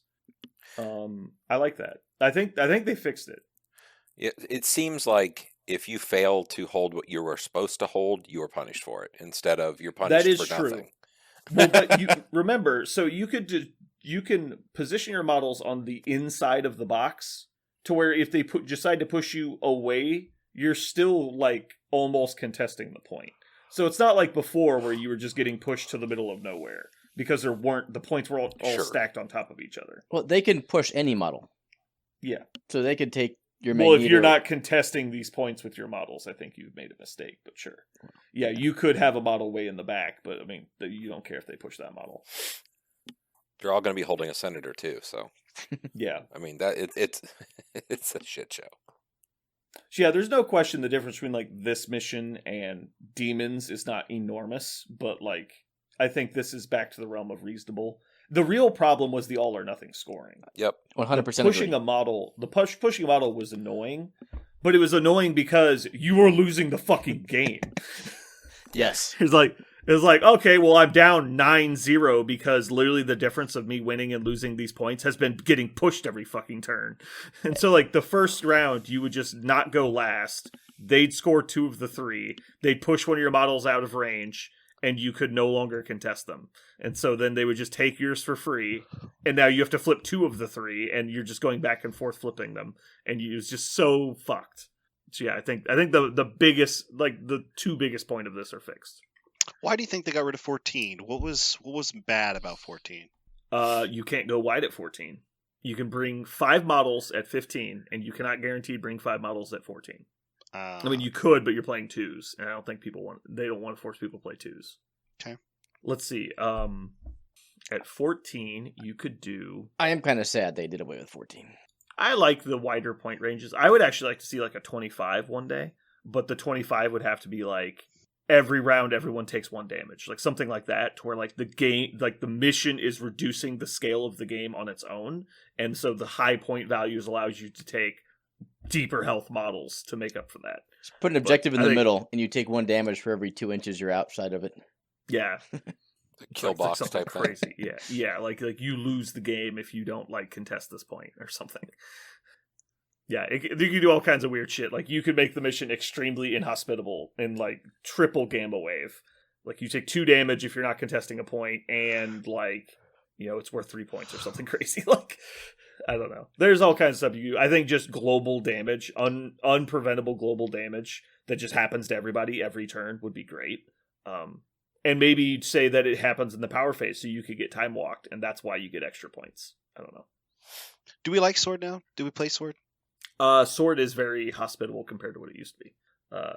The fact there's an even number, so it's not guaranteed every turn someone's gonna win the push, and there's defensive points, so it's hard to get to your opponent's side and take those from them because they're gonna already have them. They're likely gonna be contested, so it's gonna be very unlikely that you can just walk up and get it for free.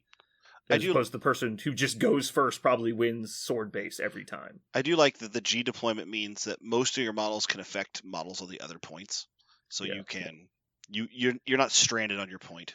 Mm-hmm. Like range 4 attackers will probably be able to target people on all 4 points. Yeah. So when I played Winter Guard for that hot week there, what I learned there was Winter Guard likes to stay together. They need to be able to support each other. They play very poorly on Ds. Aaron, Yes. I think you mean cold week because it's Winter Guard. Ha ha. I want to know what you thought, Aaron. Go ahead. Okay, so my takeaway was Winter Guard performed very poorly as a solo affiliation on a wide map like a D deployment. Mm-hmm. So previously, there were a lot of wide maps, whether it was split C or D, right? Even Bs were kind of wide. So now, taking a look at it, you have the I map, you have the G map. Obviously, both the E's are still valid. So when you talked, Parker, about do we want to play on this? So I think a team that wants to stick together, not necessarily like Dogpile and Researcher, but wants to have cohesiveness to be able to interact with each other, really like this new map. Whereas, let's say Weapon X that I've never played, but if you want to put Logan on a flank and go to town, he wants to be on a D. If that's your game plan with him, right? If you can win the one-on-one matches without support, you want to play wide and apart. If you want a team that focuses on helping each other out, you want to play in these types of maps. Mhm. Anyway, it's my 2 cents. Yeah, so if you want to play support-centric kind of lists, but not necessarily bricky, kind of bricky. I guess I should explain bricky. Bricky is when you build a list that's intended to be like completely packed together really tightly, like a brick. That's a term from another game system, so I figured I should explain it. What does it have to do with a whole hog system? As we're opposed to a whole hog system is a system where you would invest a lot of resources in something with the sole intent to waste it. The whole hog The whole ass system. fucking hog strategy. Got it. Yeah. Okay. Now I understand. Yeah. Yeah, I'm very excited. So a couple other things we want to talk about, or I wanted to talk about. You guys don't have to. There is a very symmetrical point value to all the missions now. So going through the extracts, we've got 15, 16, 3 17s, 2 18s, 2 19s, and a 20. And the secures, we've got 2 15s, 2 16s, 3 17s, 2 18s, 2 19s, and a 20. So it's very symmetrical all the way through on total points. But you're also, except for 17s, there's not a lot of stacking the same point total. So you can't like pseudo guarantee your point total going second anymore. All of the deployments are utilized in at least one mission, but I feel like they're a lot more diverse than they used to be, but I could be wrong about that. There are, let's see, the most of any, there's 4 Ds and 4 Es, and Delta and Echoes, 3 Charlies, 3 Foxtrots, 2 Bravos, and there's only 1 of the rest. Mm-hmm. And so some of them are definitely heavier than others. There are 4 of the extract missions that use civilian keyword. The rest of them use asset, which is 1, 2, 3, 4, 5, 6 asset missions. That's only important if playing Quicksilver. There's a couple other reasons. There's the Inhumans card only works on civilians. Terragenesis only works on civilians. Yeah. That's not a real card. You just made that up. Terragenesis is a really cool Terragenesis is a card that says, "I'm sorry you play Inhumans." That's on the bottom of the flavor text. Wouldn't you "I'm like sorry." to have this card? Yeah. Did you guys notice the set symbol for the card pack? Ooh, I did not. Let me check. Jesus, can I? Oh baby! It's the damage what is control. The damage control. Yeah, it's the same. It's the bulldog symbol that's on like the construction site stuff and the dumpsters. So what does that mean? Does that mean we're gonna get more criminal stuff, more Spider-Foe stuff? Probably more Spider-Foe stuff. Okay, Now I would. that I have Rhino, I don't care. I'm good. I would like to know one hot take from each of you. I have one. Go. Oh, so do we all need to get one? All right, hold on. One overall hot take.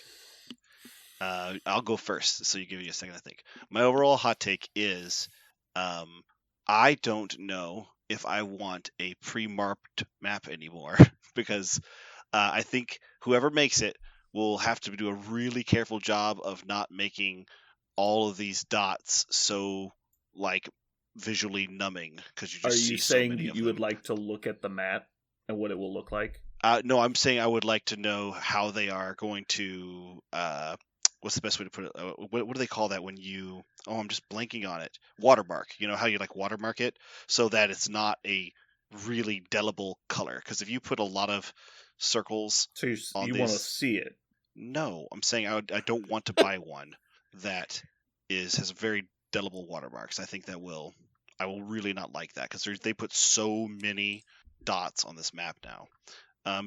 It almost made me wonder. My first thought when it happened was, wow, are they trying to give the middle finger to people who are trying to make like secondary market maps of this? I mean, they've all but publicly said they don't like pre-marked maps. Yeah.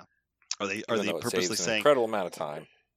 So if you guys want to see what the pre-marked maps from Muse are going to look like, I posted a picture in the channel. So they're only doing vertical alignment. I approve. Well, if you want to see the one that has both, I No. can show you. No. No, One that's with both exactly. is truly It a shit doesn't show. look great. And that's It exactly doesn't look great. And that's exactly what I was asking. That's exactly what I was wondering about. Is I no longer want a map that has the quad. The all Look. 4 sides, Yeah, it would just look terrible and be. Well, also, monstrously like, confusing. it's really not necessary. It's just like if you like your streets to run a particular way, but you could also just ask for a map that has the streets running the other way. So Or just ignore the fucking streets and put shit where you want. Like, I see that bothers the shit out of me, and I know it shouldn't, but like that bothers me. Like people complain that pre-marked mats don't look as good. How about go to any fucking tournament and like have all the buildings be in the middle of the streets and all the cars are on the sidewalks? And I'm just like tearing my fucking Well, see- skin off. Like it's driving me well, insane. I would agree with you there. If you're trying to put street stuff on a street, yeah, but you can also, I mean, it's supposed to be like a heck. The one you've even showed us here, the Muse one, is like there's battle damage on the street, right? Hmm. So you could put a kiosk slightly askew or something because it's been knocked around by a Yeah, fight. like the not So- perfectly straight doesn't bother me as much, but when they're like, here's a lamppost, it's in the middle of a lane, and I'm like, Well, like, I okay, sure. I think the lamppost, being put in the middle of a lane, that makes no sense. But I think a kiosk or a car being in the weird spot, that doesn't bug me very much. the cars don't bother me as much because obviously the car could get thrown or driven anywhere theoretically, Right. and then like the kiosks are like plywood buildings, so it's Mhm. kind of whatever. But they're like, here's your apartment building, middle of an intersection. I'm like, And- just leave. and the Like whoever construction- did this, just go. And the construction equipment sets also help with that because construction equipment can Mhm. just kind of be anywhere. So Yeah. it's not Aaron, like you have. Aaron, they're talking about you. They're not being subtle. So, Yeah. Brandon, every time we might play a game, I purposely set up all of the buildings in the streets. I know, and I It moved is them. hilarious. I moved them. But back onto Muse mats, so I like that one. But what I really think would be incredible in the future is if instead of the watermarked circles, they had some. I'm thinking like dystopian battle damaged city where each of the circles is a crater, and it has Yeah. the outline of the crater, so they look like bomb marks instead of just white circles. Yeah, I told one group that was making mats they should do manhole covers, because if you go to like downtown like cities, there's like they didn't plan things in advance sometimes, like way in advance, and so like there ends up being so many fucking manholes on a street that's insane. And so like that it would blend in so much better, and then you could just make into the artwork, like when you make the picture of the manhole cover, do like the different letters like etched into the manhole in like the cast steel. And I thought that would be great, but then you'd have manholes in some weird spots, and there'd be a lot of them, and it'd be a really pattern. It'd be fine. But honestly, if you've never played with a pre-marked mat, it's so much better. Just from the aspect of when you bump tokens, you know where they go, and it's not a question ever if you're in range or not. It's so much cleaner. And not to mention, now with these new missions, it's going to take people 10 minutes to set up a mat. It's like, oh, we got J and I, so like, come back in 10 minutes and we'll have this ready to play. I'm like, it's already long enough to set up a game because you got to do list selection. I mark my words. There's going to be a major tournament game where somebody's going to, without a pre-marked mat, where there's going to be a red and a blue in the wrong spot, like where where it's all in the center point. And there's like Aaron was describing, where there are 7 points on the center point, and somebody's going to somebody's going to go red, blue, red, blue, red, blue, blue, red. That's like, and no one's going to notice. Even you're like, oh, shit. regardless of that, like, I don't know how many people know this. Anyone who's like put a lot of time into like mats and like tournament organization knows this. The neoprene mats that every single company makes and sells, including Asmodee and Atomic Mass Games, are not exactly cut. Yeah. It's no secret if anyone's ever checked. Like, get out your mat, roll it out, and measure it. It's almost always at least a 1/4 inch off. And it could be over, like it could be extra long, which means your deployment is actually further away from the objectives than it's supposed to be. And it can end up completely changing games when Crossbones can't even contest a point on the first turn. Mhm. It's fucking crazy. And then they're like, well, like pre-marked mats are bad. It's like, yeah, except they have the deployment zone marked accurately. So you can actually play on them without them ruining games sometimes. Like, anyone who's like, you can't have pre-marked mats, like, you don't understand how this game works. Like, unless you're going to cut me out, like, fucking a brand new mat every time we're going to play, shut the fuck up. So that actually happened on Yes. Saturday. We were Yeah, playing on the AMG mat, and I measured to the center from my deployment edge, or Mhm. from my map edge rather, and then he measured, and he's like, "What the?" Because it was off by a quarter of an inch, and he wanted to move him back Yeah. toward him. Like, hold on a second. So we ended up just basically giving ourselves, range 3 plus 1/8 of an inch, Yeah. so that we were the correct distance away from the centerline objectives. Yeah. And so But anyone if you who don't doesn't know that going into it, it could be Yeah. problematic. It's huge because there's some stuff that happens, like the game is balanced around characters being able to get to places, and sometimes they can't. Playing Anyway. Mysterio lately, I know exactly Yeah, what you mean. Mysterio's a big one. I think Supergiant too, right? Is she I don't short? play that one, but yeah, she is short. Yeah, Okay. it is. I am not dissatisfied with this as long as they don't do the rotating, like you can rotate the map. Yeah, that was and that was my first take when I looked at it. I was like, oh man, am I gonna like this now with so many damn dots on it? But this looks fine. This satisfies. That's one of the reasons I haven't had time to look through all the missions. Is every time I open this document, I've been looking at the deployments, not at the missions, to help Nigel get the thing ready. Mhm.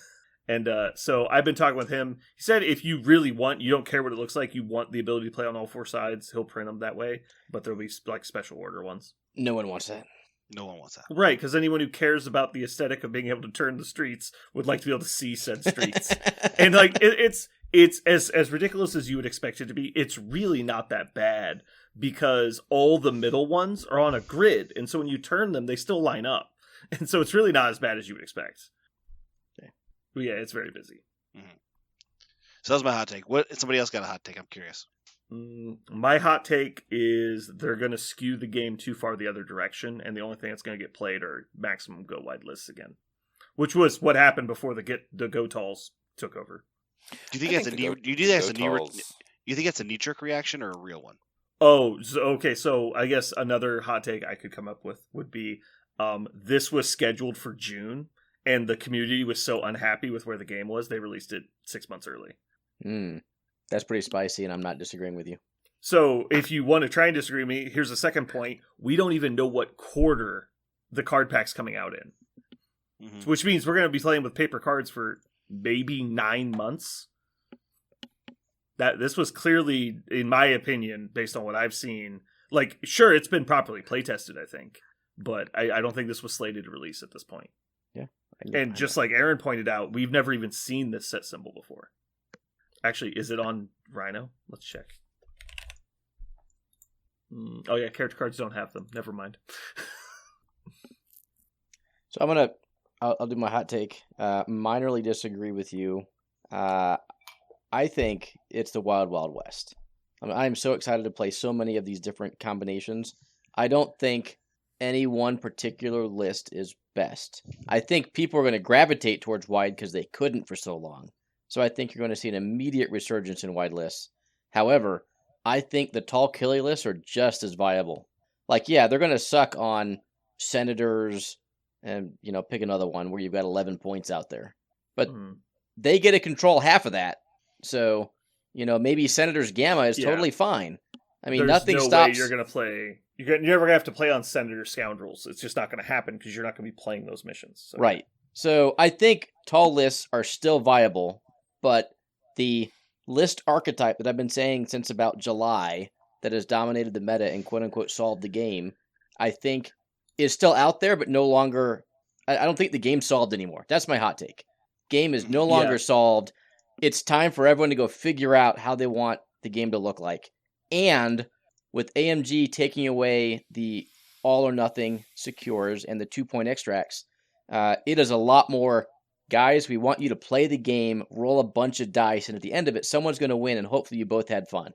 I had a blast playing my games on Saturday, just rolling dice and having fun. I mean, they took away so many of the exploits and the gimmicks. There's some that are still out there, but you can't stack all of your your extracts on people anymore.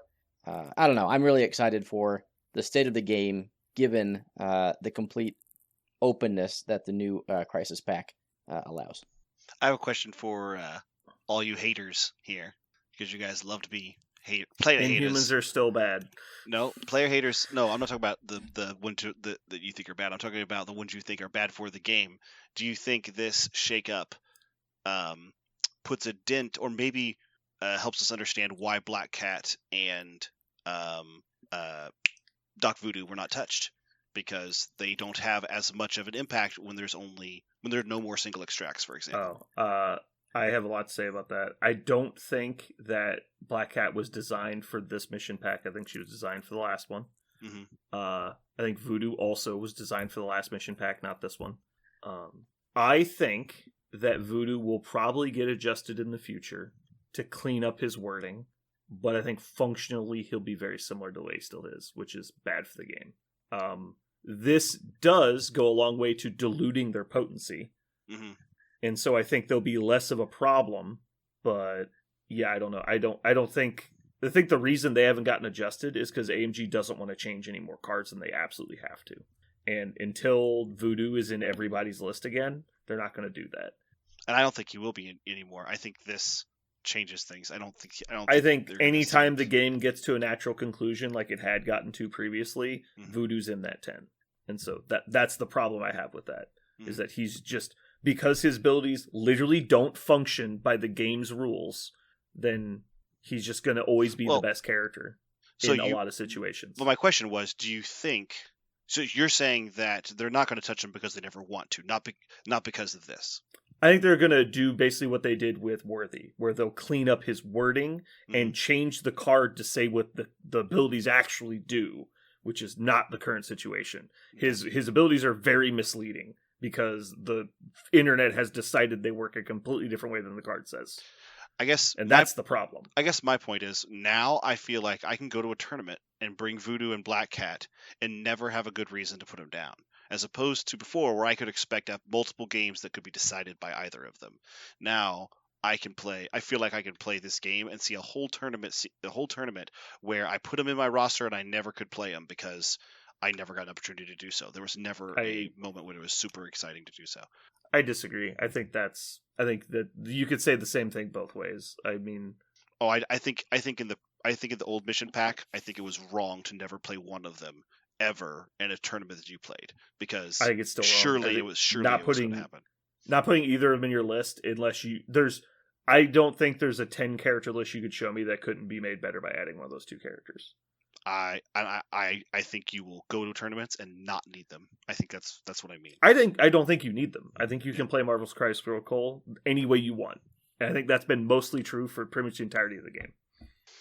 I think there's now, if you're a meta chaser, no, then you need to follow the meta. But you can go to a tournament and you can have. I think your absolute floor is a 30% win rate if you over a long period. Okay.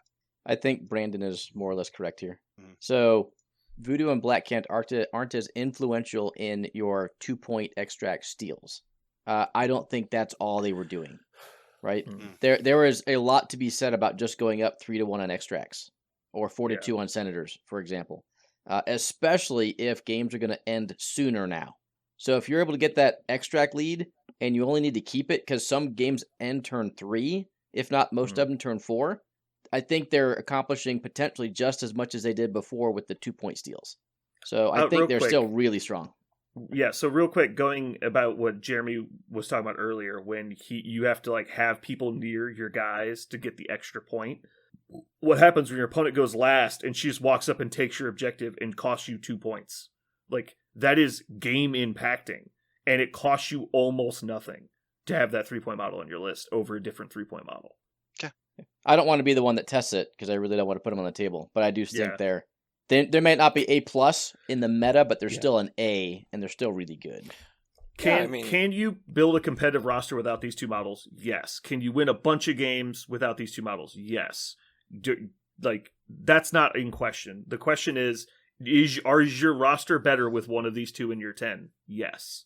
Because it gives you an ability you previously didn't have. And there's no way that 10th character in your roster was already doing that. Got it. That's it. Jeremy, what's your hot take for looking at the missions? The end of single extracts is phenomenal. Mm-hmm. Everything is sped up to turbo mode, so it is going to be a little faster than I think people will initially see. And the Black Cat and Voodoo thing, I think that there's always going to be models that are on top of the curve or whatever, and some of the old language that those cards use and some of the old mechanics are still going to be slightly better than what they're doing now. So yeah, they've slowed those things down because, I mean, you have 6 extracts. Like, does stealing 1 of 5 really matter that much? Well, it depends. It depends where you're at in the state of the game. But a long mover that also staggers, that also steals for basically nothing, that's a pretty goddamn good 3-point model, regardless. Yeah, I mean, I think the state of the game is amazing. I've been playing nonstop games, but I was also playing quote unquote fairless for a while now, just because I wanted to play the game instead of play the broken models. And I've been having a good time, and these missions have just made it that much funner. Yeah, and just to be clear on my hot take earlier, I don't hope like the go wide is bad or anything, and I don't think it's going to happen. But that's my hot take. I just couldn't think of anything else. Mm-hmm. I'm also extremely excited to play the new missions, and I think it's all good for the game. I mean, if you look back on it too, the go wide versus the tall models, we got to the tall models a lot faster than anyone else did. You had broke that shit and almost made me quit the game a year before it actually made it into a wide meta of playing big models. That Magneto fucking Doctor Strange shit almost made me quit the game. That was pretty fucked. Was that before Thanos was even out? Thanos had just gotten out and nobody was playing with him yet. But to me, it was already busted at that point when you started doing that shit. It was crazy. Yeah, no, because you just watched your models die. You never got to take a legitimate action. It was terrible. So, I mean, I think there's an ebb and flow to that. Just when one thing starts happening, the next thing eats it. So, I mean, it's a rock, paper, scissors meta, and that's fine. That's great. These missions are... Yeah, when our meta has been, the game first came out, it was go wide, and then basically Magneto launched. Magneto and Thanos were fairly close together. No, actually, Magneto's much later. That's right. So it was Thanos came out, and it became go narrow, and then more stuff came out. We went back to criminals got more prevalent. We went back to go wide, and then like the Malekith Magneto wave of go tall again, and now we're back here. It's never been stagnant really. The only real impressive things that have ever happened have been Black Order and Malekith, and Malekith was over such a short period that I don't even think you could really say he was oppressive. That was a flash in the pan for sure. Right. Like Avengers has been way more oppressive in my opinion than Malekith ever was. Steve Rogers has been creating terror. Everyone's complaining about everyone's complaining about Malekith. Like I'd much rather play against Malekith than Avengers. Quicksand is still quicksand. Like it's awful. I think it's all about mouthfeel too. Like people didn't like Malekith because he removed your models from the game and never let you use them. Steve lets you use them. They just don't do anything to him in his list, right? But at least you got to use them. So there's a big difference of like how people feel about it. There's one thing I do like about all of these, which is exactly that, the mouthfeel. I think it's going to, with the exception of the one you mentioned, which is Portals. I think Portals is the only one now. It's the only one now that I'm like, if I see it, I'm gonna be like, I don't want Portals. I just don't want it. Yeah, I don't think people are gonna play it. Like it's not fun, and it's not fun for either player. Like because there's no gaming it. No. It's just not fun. Right. And so I think it's gonna be so far down on people's list that the only reason they're gonna play it is because their list is just really good on deployment D.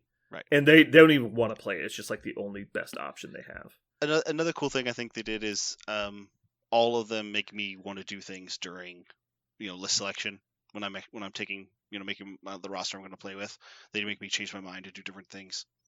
Before that was true, but I like that they changed. I think they flattened them a little bit, but at the same time they make me want to play different looks when I'm picking for my 10.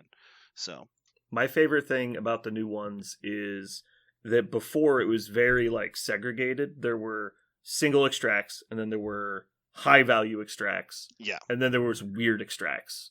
And then like the same on the secure side. There was pay to flips. There was high quantity and there was low quantity. And that was it. That was like the 3 types of missions on both sides, and everything fell into those categories. And it was super derivative. It's like, what does your list want to do? Lower scoring. Take the low points, secures, and extracts. What does your list want to do? I want to score a lot of points. Take the high quantities. It was so boring. None of it ever mattered. And now, like, they're all fairly equal in like quantity of tokens, and there's a lot of different options for deployment and in interaction rules that you're actually like, you might have 2 attrition lists playing completely different missions across the board because they might all affect their list differently. So I'm really excited. I think it's interesting. Way more interactive. I think it'll be interesting when I see things like the new senators. I'll actually see turns where there's like 3 senators just laying on the board because there's not enough models to pick them up.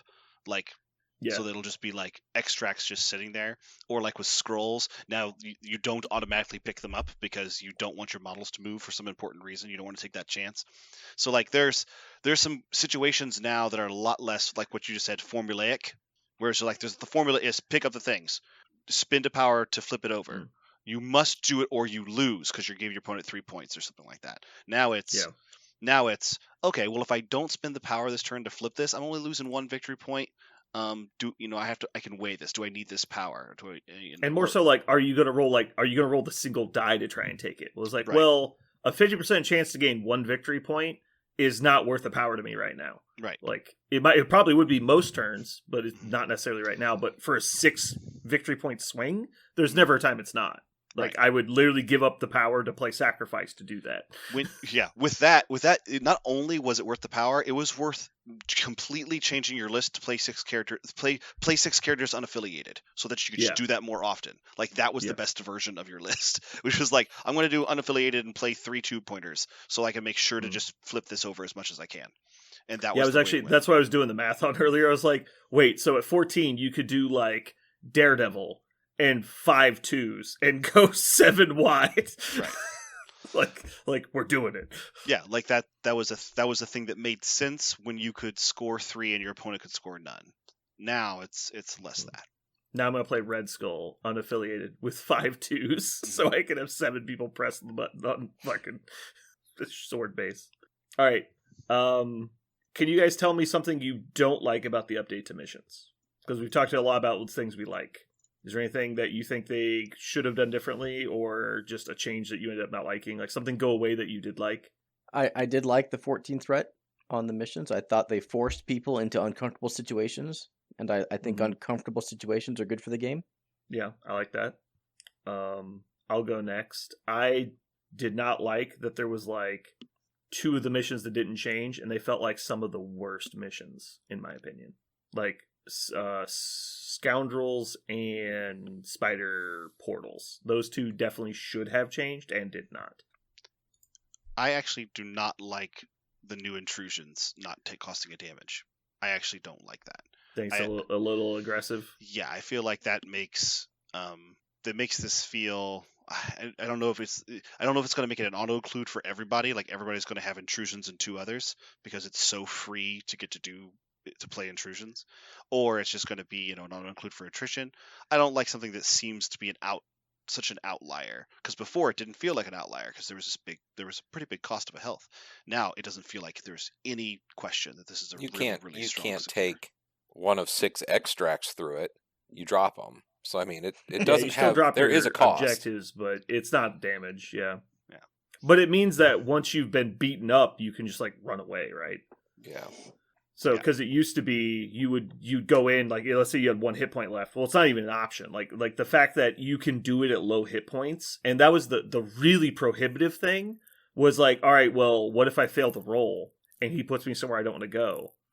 I won't have the health to check the other one, right? Because I'm going to be giving up 2 or 3 health to get to the point I want to get to. I liked the old intrusions.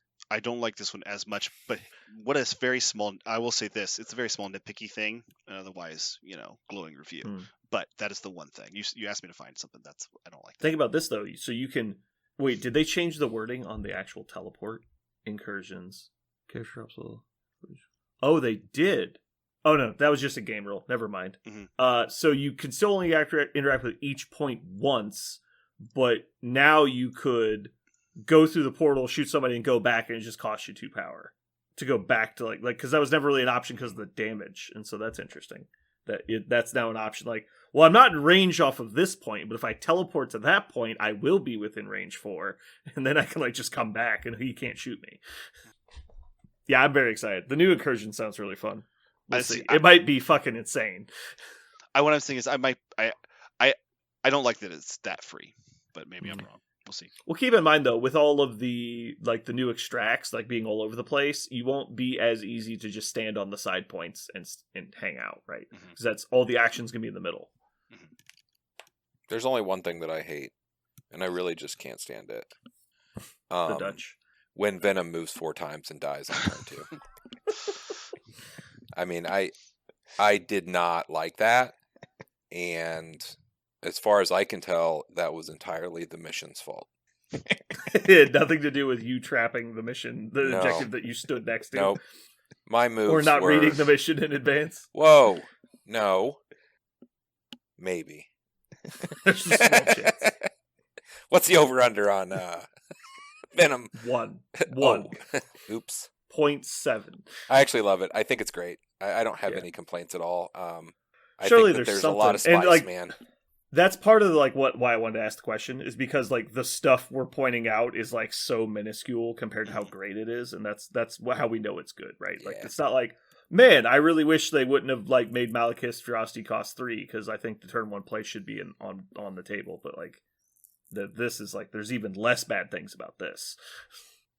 It's so good, I'm contemplating buying the stupid Rivals panel as recompense to AMG for putting out a Crisis Pack. I'm sorry I complained about your mission so much. I'll buy Weapon X. They called me and they asked me about you. They wondered if you were going to be okay. Mhm. I was like, yeah, I think he's going to be fine. He'll probably buy that Rivals pack you guys talk so much about. Yeah. I just so you guys know, I did go to Asmodee's website today during the podcast just to make sure that the Crisis Pack is not up for pre-order yet. And so we have no idea when that's coming out other than sometime next year. I would actually say I can buy the product when it comes out because I like cards. But another awesome thing is that they just printed it. They just here, take it, because it lets anybody who's one sticking point for this game may have been, I really want to play the whole game and I can't because I don't want to buy every single model and all the individual card packs, and that bugs me. I'm the kind of person that if I didn't have the money to buy this game, I might not play this game because I knew I wouldn't be playing all this game. That would make me upset. So I didn't even consider until this exact moment that they just made all the missions free and you have to buy boxes for them. Because I buy everything, it's not a question. No, right. But so that's but we talk about that all the time. Man, wouldn't it be Right. great if they just made all the missions available? Yep. I didn't even consider that's what they just did. They just did been so far down the list. Mhm. That was just oh yeah, all the missions. It's but I've always had all the missions, so Right. it's never been an issue. Except when I lent them to that guy at Adepticon. I was going to say, now 4 you can missions just for 6 print months. another Yeah. one. Now I can just give missions away to people. No, 100%. Now tournament organizers can just bring a pile of these, if you want to. Yeah. I mean, I won't. Someone could, yeah. Someone could. I know there's some generous people that might. So there's Now when people can I borrow your mission cards? I might say yes again. right.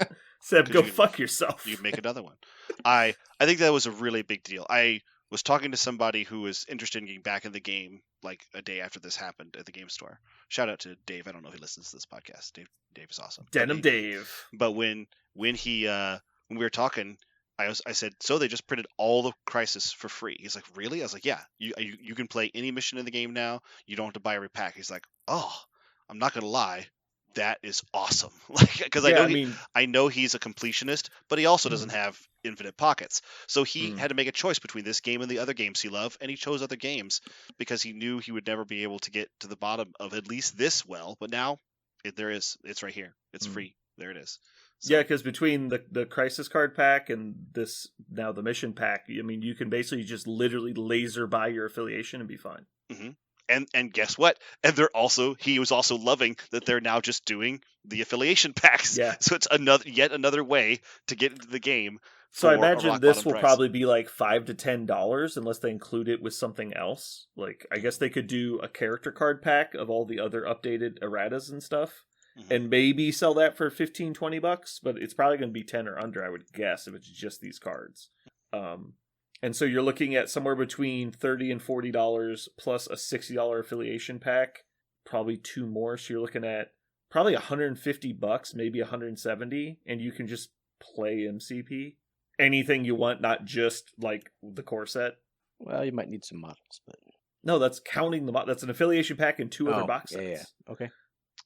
Yeah, I would anytime anybody wants to complain to me about price points for minis games, I would just point at this game and go, no, no.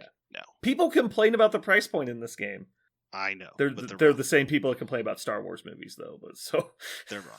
It's like this movie. This guy uses this one word, and that's not in the lore of Star Wars. So he's an idiot. Like, okay, buddy, you watch the space lasers and just calm down. I really I really like that a lot. Good on them. Yeah. For less than $200, you'll be able to buy a tournament list for MCP. That's if you want all the official cardboard. You could make it less by just printing it off this website. If they have it here, that's true. Yeah, because you'd still need to buy the characters and stuff, but you'd save $30. Yeah, right. That's the thing. It's so cheap, you might as well, right? No, there's nothing. I would do it because I like the cardboard. Hell, I did it. I am now going to play Weapon X because there are 2 foily cards that come in that box, and I only want to play with foily stuff. But that's me being weird. I think most people would just like to play this game, and now you can play the whole game. Do you guys know that if you wanted to get into a tournament Blood Bowl, it's only $35? Just saying. I did know that. Okay. That is very low price. It's not really, though. Technically, yes, but that's not a tournament list. That's a learn to play list. Nah, it's a full team. It's a full team of half your positionals and no extra guys. Just need to buy it off the right site. Uh-huh. Half off eBay.com because everyone gets into the game this game sucks, sells all their models. I was gonna say the other thing you have to do in all realism, though, you could play Tournament Blood Bowl for under $100, which is very reasonable, I think. Oh, you can play it for less than 50. Honestly, you could, but you could play legit. I have all 16 members of my team and dice and a pitch probably for $100. That is true, and then plus 35 for every team you wanted after that. There's also the blood pressure. You mean 70? Need for I do not. so that you can roll dice and not rage quit every single time. But that's nice. But if you can afford the Lipitor and the models, then you're good to go. Yeah. Anyone who's played Blood Bowl for long enough, probably 10 years or so, they probably also played the video game, and that will teach you to not tilt at dice, because that game will just rip your nuts off with dice rolls. That game is so brutal if you play against the computer on hard difficulty. It's my computer doesn't understand the rules of the game, so it's just going to make your dice rolls that bad to try and make it close. If you lose, you're losing a game of Blood Bowl to a computer that literally doesn't understand the objective of the game. And that's how bad you're rolling. You just play that for a year, and you could live through anything. All right, we better get out of here because my computer's yelling at me that I'm out of memory. That's probably not good. I need to freaking post these 100 battle reports on my hard drive. Just upload it to the cloud. You'll be fine. Yeah, Parker, how do I do that? Show me where the cloud is. All you have to do is download, and then every single dialog box, select yes, and then eventually, wait. The second part is when your computer slows down to bare balls minimum, then freak out and start closing all applications. If there are warning signs and red borders, just X those. My favorite is all of his files are uploading to Dropbox, so he just opens the Dropbox window and starts deleting them. That's gonna help the whole situation. The best part is if you get all the programs mid-load, then you save your computer a lot of processing time for trying to decide what to do with them now. You just delete them forever.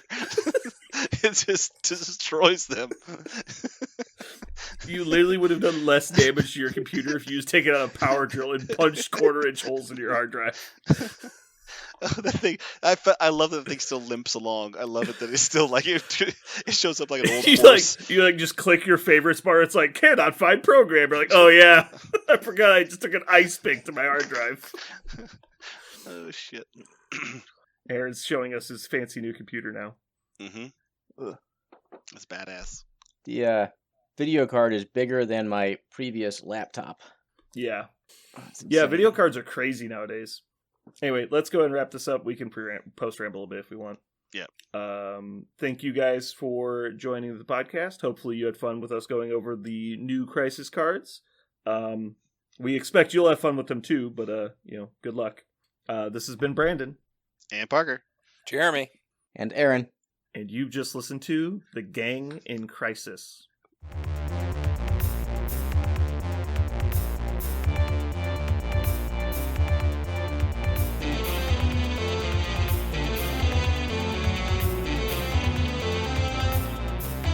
So what are we going to call this thing? I got it. Okay. Incredible, new, fantastic, astonishing, mighty, original, uncanny, sensational podcast. I'm just going to put down infamous.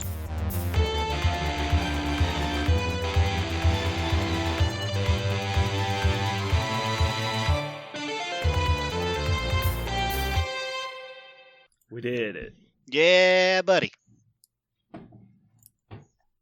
I'm very pumped. Oh yeah. Are you? Yeah, I'm So just stoked, pumped. man. Like, kind of like half chub, or like No, full mast. full mass. Full. Uncomfortably Well, so. Before we go in that direction, there's something that I have to get off my chest here. So I went to Barnes and Noble. Mhm. Do you have any idea how much a book is? Like a $100,000. paperback or like Just a fucking book. Like, my kids wanted a book a piece, which would equal 2 books. They grabbed them. They were both paperback books that were not anything special. They put them on the counter, and then the lady told me $24. I said, what? One book, which was Mary Shelley's Frankenstein, because my Mhm. kid wanted to read it. The other book was Dr. Jekyll and Mr. Hyde. Neither of these books are anything of like real value. You could look them up and I could print them off the computer, I'm certain. Oh, absolutely, yeah. I Yeah, so I yes, paid that is $25. true. Yeah, like $25. And she looked at me and I was like, how much are these? Oh, well, that one's 15 and that one's 9. Why?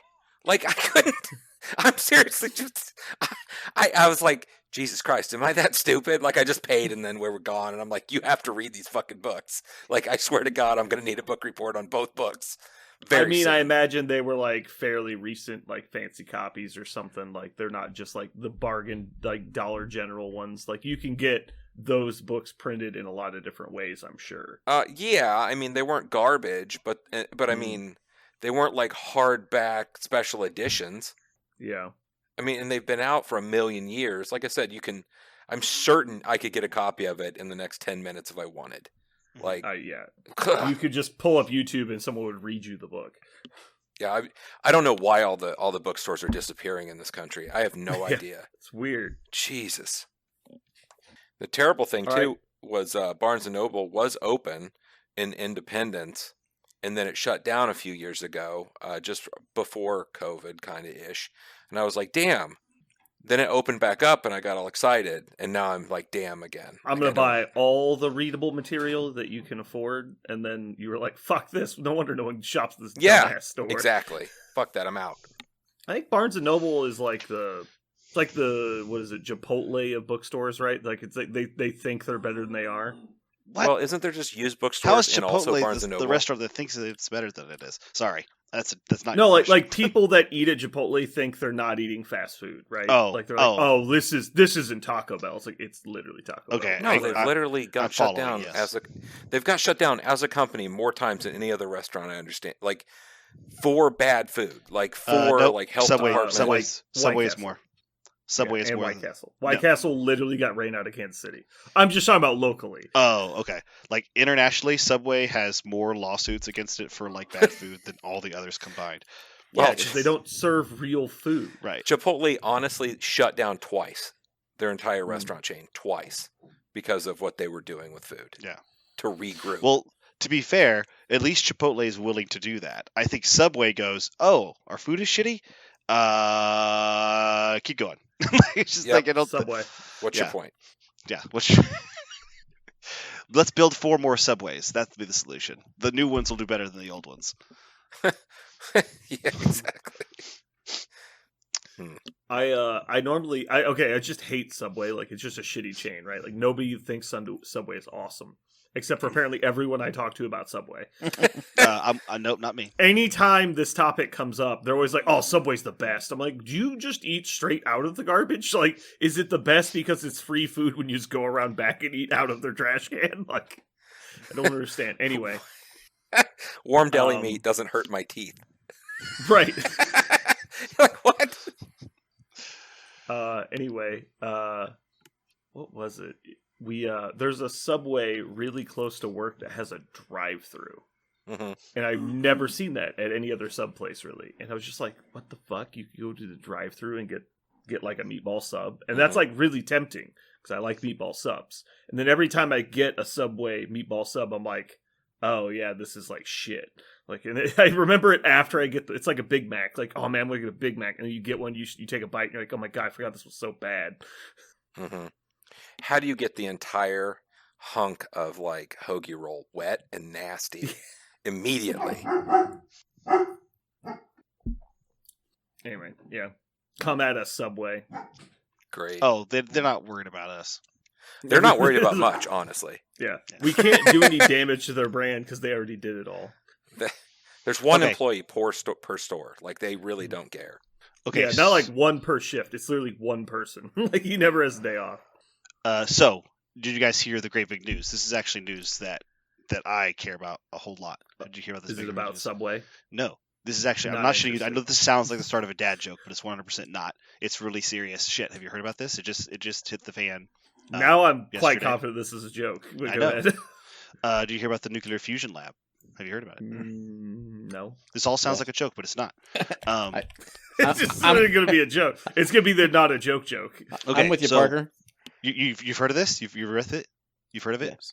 Man, I'm sure he I am invests so- in the lab. I am so excited. He owns one of every stock. So Jeremy, for those of you who don't know, because Brandon, I think you're just going to think this is a joke until you find out from somebody else. I think, but you repeatedly saying this is not a joke is Yeah, not helping the fact because- Is there an arc Because I'm reactor? sure. Did they make an arc reactor?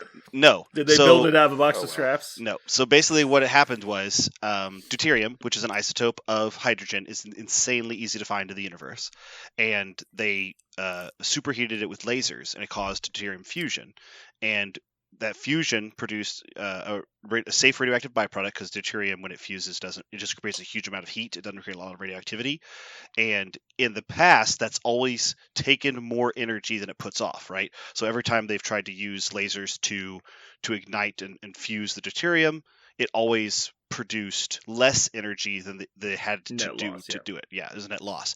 But just recently, they finally got it to a repeatable experiment where they created more energy with the fusion than they used, which is insanity. It's literally what stars do. So they achieved nuclear fusion ignition on planet Earth for the very first time ever, and it's absolutely insane. It's like discovering fire or flight or any of these other things. It's an enormous, huge deal that we It now is- have a way to take. We have to make fusion energy that is net positive rather than net negative. It's crazy. That's step one for the warp drive. Yeah. I mean, it's step So one what for you're not telling us all me- killing each other, too. What you're telling me is Spider-Man 2 was a documentary filmed in real time. Yeah. Because Not real he time. 'cause had the that was power. in the past. He Of had the the sun in the power palm of of the his sun hand. in the palm of his hand. Yes. Yeah. Hmm. Yeah. So what he was doing there was what Was the that identical concept in every way? Yeah. What the concept there is well, to be fair, the concept they're using in the movie was something that we have been excited about for a long time. Like theoretically, it's always been possible because we know Six what arms occurs in strapped to my stars. back. Yes, I agree. I've always wanted that. I only imagine that he like the person at the lab was like, what if we just had robot arms? And then they finally gave him the money to make robot arms. I and knew now I it shouldn't have works. told you guys this. I thought maybe. I'm glad. Thank you, Aaron, for being moderately. I was actually when I heard this today, the first thing I thought was I was immediately felt validated in a real way. I'm around children all the time, whether it be my children or other people's children at my work. And since I had to teach them science for so long, I had to tell them year after year after year after year how the world was slowly deteriorating because of our reliance on fossil fuels. And I had to present them all the evidence and show them all the stuff. And every year, they just got more and more depressed. And the thing I always told them at the end of every unit is that there's absolutely no way to imagine a world in which human beings don't continue to look for an alternative to this, because we've always been looking for alternatives and better ways to create energy ever since we harnessed fire the very first time to cook our food and give our own brains more energy. So there's no reality that we ever live in which this does not move forward past fossil fuels. And I have to say that over and over again every single year. And there was a part of me that wanted to believe it, that I knew I was telling them because I wanted this to be true, but I was unsure how true it could be, right? I didn't know when it would happen. I don't like telling kids someday, maybe, if we keep working really hard. I hate the line, maybe one day one of you will solve the problem. I hate that line because it's dumb. Most of them will be rapists. So I know this.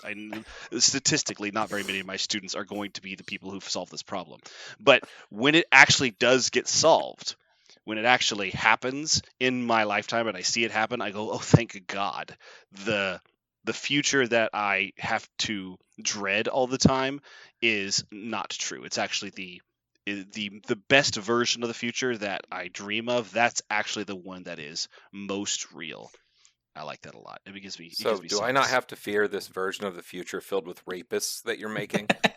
Because the line of rapist is always the one. The rapist line is the one I give every single time. My humor You're gets a bad sometimes. teacher, Parker. So This is statistically way more likely that you have taught a rapist than you've taught like a nuclear person who's physicist. going to discover Yeah. fusion. Yeah. Right. So that's the point. Is my wife often says, like, have you ever wondered like what kind of people they go to be after you teach them? I go, well, I know that a lot of them are definitely murderers. Like, like statistically, several of them will commit like hate crimes. Like, a lot of them are definitely going to rape. And I'm just like, and she goes, God, what? I was like, well, statistically, so many more of them will do that than will, do anything useful. because the number of people that do great things is so much smaller than the number of people that join the rabble of degradation. Parker, can I tell you where you went wrong in your storytelling? What's that? All right, I'm going to demonstrate you the proper way you should have approached this. You ready? What? What do you call a werewolf that doesn't know he's a werewolf? What? An unaware-wolf. See, we got through the whole thing without you having a soapbox for 8 minutes. Did you know that one of my favorite cyanide and happiness jokes is a joke just like that? One guy says, werewolf. He goes, actually, no, I'm a wind wolf. It's 12:52. And he goes, what? And he goes, no, that's a what wolf? He's over there. And he goes, who? He goes, I'm the who wolf. And he goes, and the person goes, like every werewolf. And so the first guy who was scared just kind of stands there as all these werewolves appear and talk to each other about what, where, when, why. It's wonderful. He just kind of stares at the middle distance, wondering what the fuck just happened. He thought he was being attacked by a werewolf, and now he's just in the middle of this discussion amongst wolf men. Okay, now how long until my electric bill goes down? For the price of books. So what we know about it is, and a lot of people are asking that question, right? But they're liking this to the discovery of flight is a good analogy. That we definitely could fly. Obviously, it's not going to be this week, right? Yeah, but it's not tomorrow. However, they've also said that the distance between the Wright brothers and the first jet engine was a lot longer than we should expect the application of this technology to happen, because the exponential growth of technology, the microchip processing and all these things is so much faster now. The time between these leaps is so much smaller now than it was before. Yeah. So it's having much easier to adapt and utilize and everything. Right. It's much easier to model and create and synthesize all this material than ever before. So this is not the application of this technology is not something we should wonder about in our lifetimes. It's something that is just a matter of time. And the time is not nearly as extraordinary as you might think, because of the rate of so the ability to what kind of things. percentages are we looking at here? Because I know it's pretty thin margins generally, right? Like when they used to do it and they lost like power, they were only losing like 5 to 10% of right. So this what is they were getting. They got 55% more energy that went into the reaction. Wow, that's a lot more than I thought. 54%. So they put in 1 kilowatt and they got out 1.54 kilowatts. Yeah. The laboratory's analysis suggests the reaction released 3.15 megajoules of energy, but they only put 1.3 megajoules into it. Wow, that is a lot more than I expected. Yes, that's why they're so excited. That's because so this is assuming they're even going to get better at doing it at some point. Also, Right. like they're going to learn the tricks that they've achieved, and so they'll make it more efficient than that and up the scale. Right. So that's cool. And the amazing is it's just deuterium and tritium. It's not plutonium and I knew it was tritium. This is exactly what Doc Ock was Spider-Man. using. yes. Yep. Spider-Man. It's because we've always knew tritium was something we needed to use, but yes. Man. How long before we send ships through the event horizon and they come back with monsters in them? Oh, I mean, that second part's harder, but the first part's real easy. Oh, okay. You just point it at a black hole and hit the go button. And Yeah.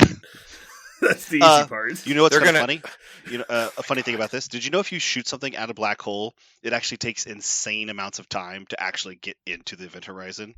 Like movies are just like, let's just go in the event horizon, and like 5 minutes later you're in the event horizon. Is it because of the time dilation? Time dilation plus just gravity. Like the gravity of black holes is so intense you can't just be like, I'm going to point at it and go down. That's not how it works. You have to circle it whirlpool for around forever it, and ever and ever. infinite Like times, yeah. It takes it depending on the size of the black hole. It can take thousands, millions of years to actually get into the black hole once you start circling it. I've always kinda thought it'd be weird. awful if you were on like the Mars mission, like the first man. You're like, I'm gonna do it, and it takes I don't know what 5 years, 8 years, however long it takes, like forever. Mhm. And we invent some way to travel about the time they get there. We in, like, beat you minutes. there. Shit. Yeah. Like When you these people sons are, of like, bitches. Yeah. ready to kill each other in this ship that's been going for years and years and Yeah. years, and they're already there. They're like, "Oh, dude, sorry about that, bro." What's the name of the planet? Like the nearest habitable planet? There's It's- a couple of them. But what's the one everyone refers to? It's something generic.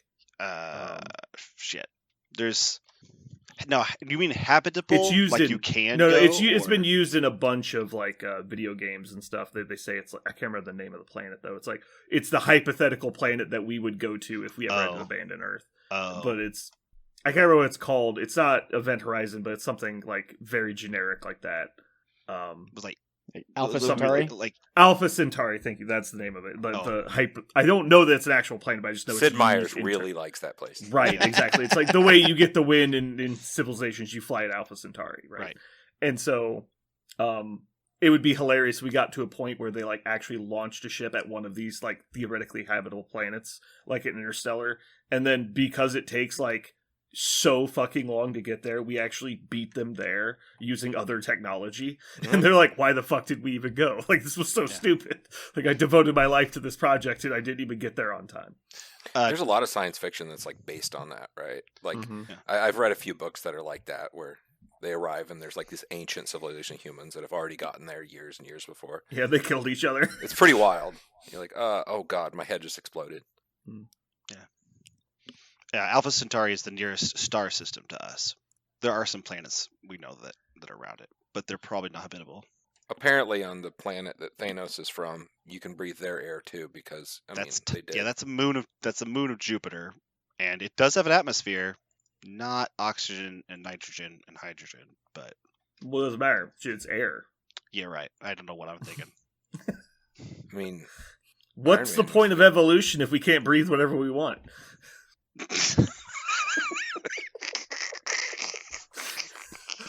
science.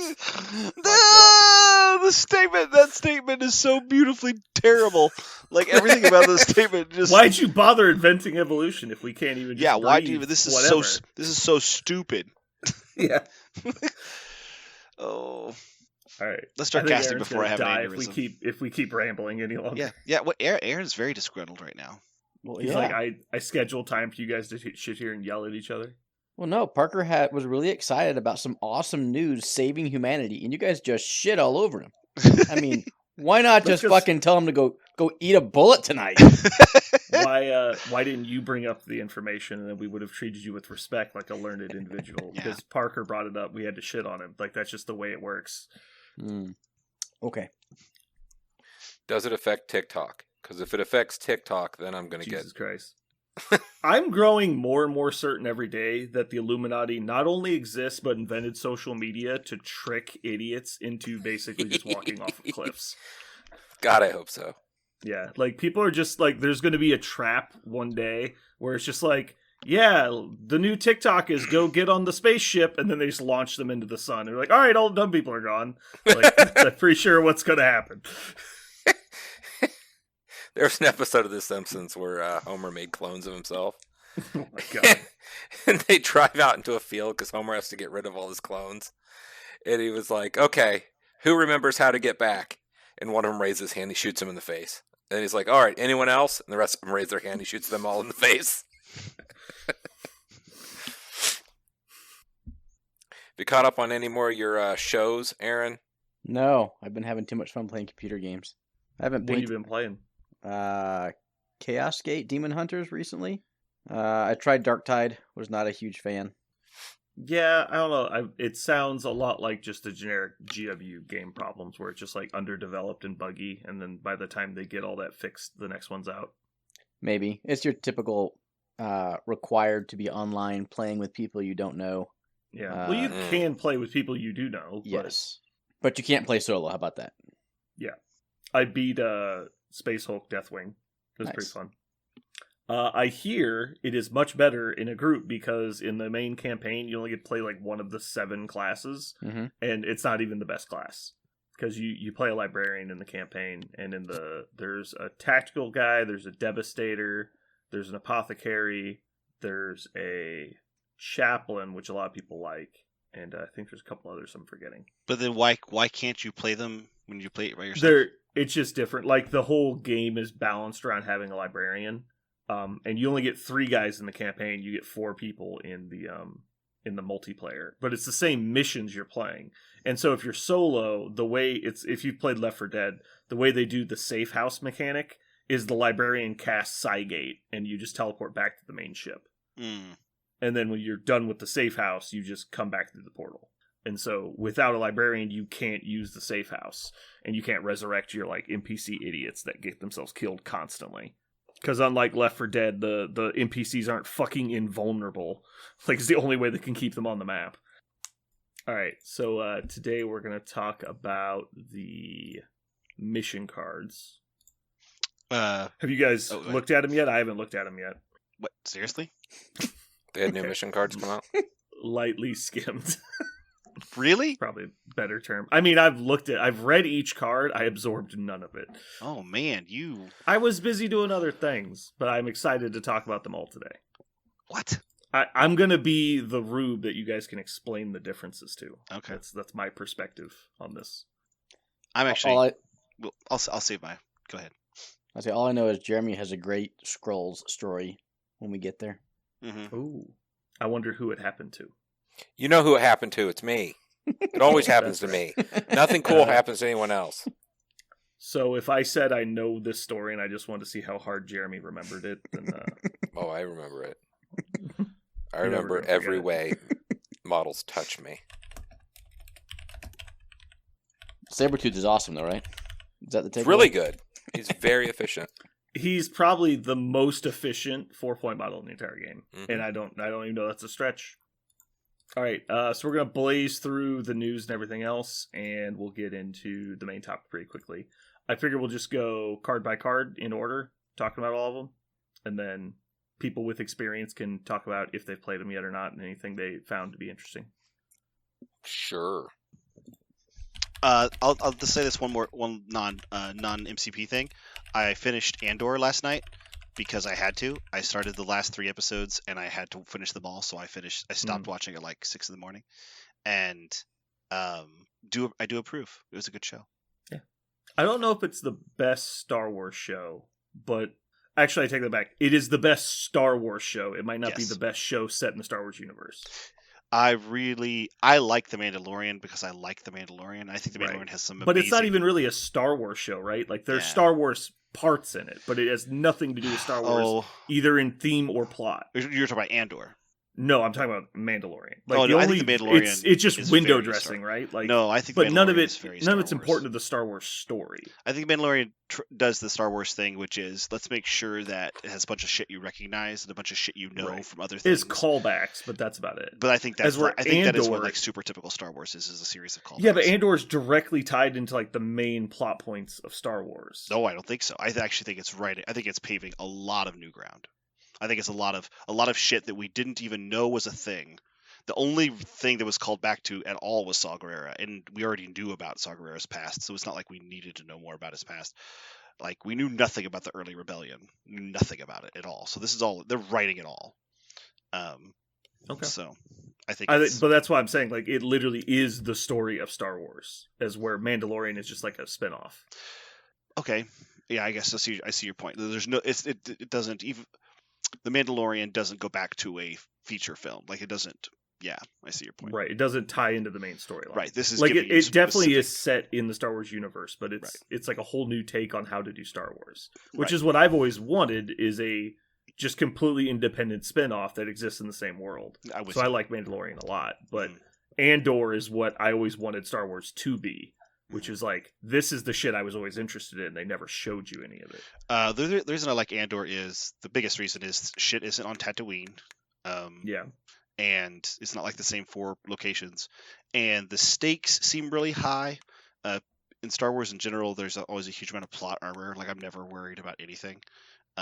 Even though this show, the characters, had plot armor for the most point, the tension was a lot higher. I was very excited and nervous for the characters all the time. I kind of excited and waiting for some of them to die. I say that, but I guess, spoiler alert for anybody who hasn't watched the show, some of the characters that you come to know and you're with a couple episodes, they die.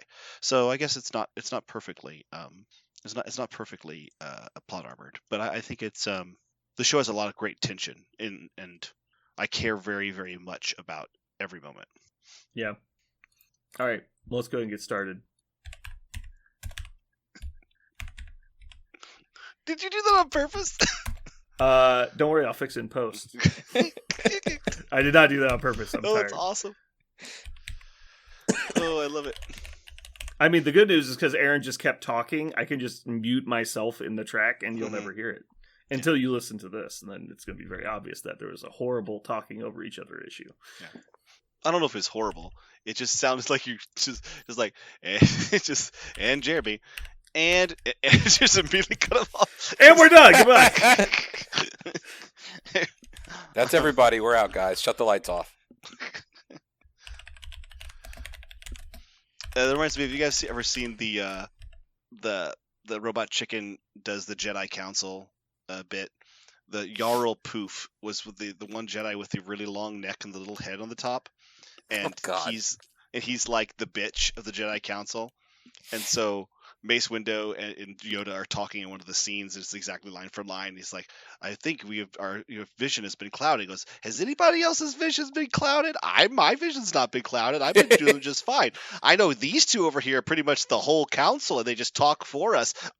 Look at us. We're all just sitting here. Why aren't we talking? We're a council. We should be counseling. It's just like, the whole point is that all those scenes was just Yoda. And so Mace and Yoda just keep talking over him. Because none of those other people exist. Right. And so they all it's just a fucking green screen. And they all just keep talking over him the whole time. And it reminded me of that moment exactly. In that moment, Brandon was Ms. Mace Windu, and he was just talking directly over poor Aaron playing Yarl Poof there. What's the director of Mandalorian? Is it Jon Favreau? Is that his name?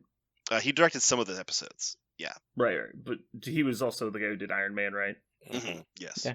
So there's, if you watch the gallery or whatever the hell, the making of the Mandalorian, they talk about the environment, I think they call it. Mm-hmm.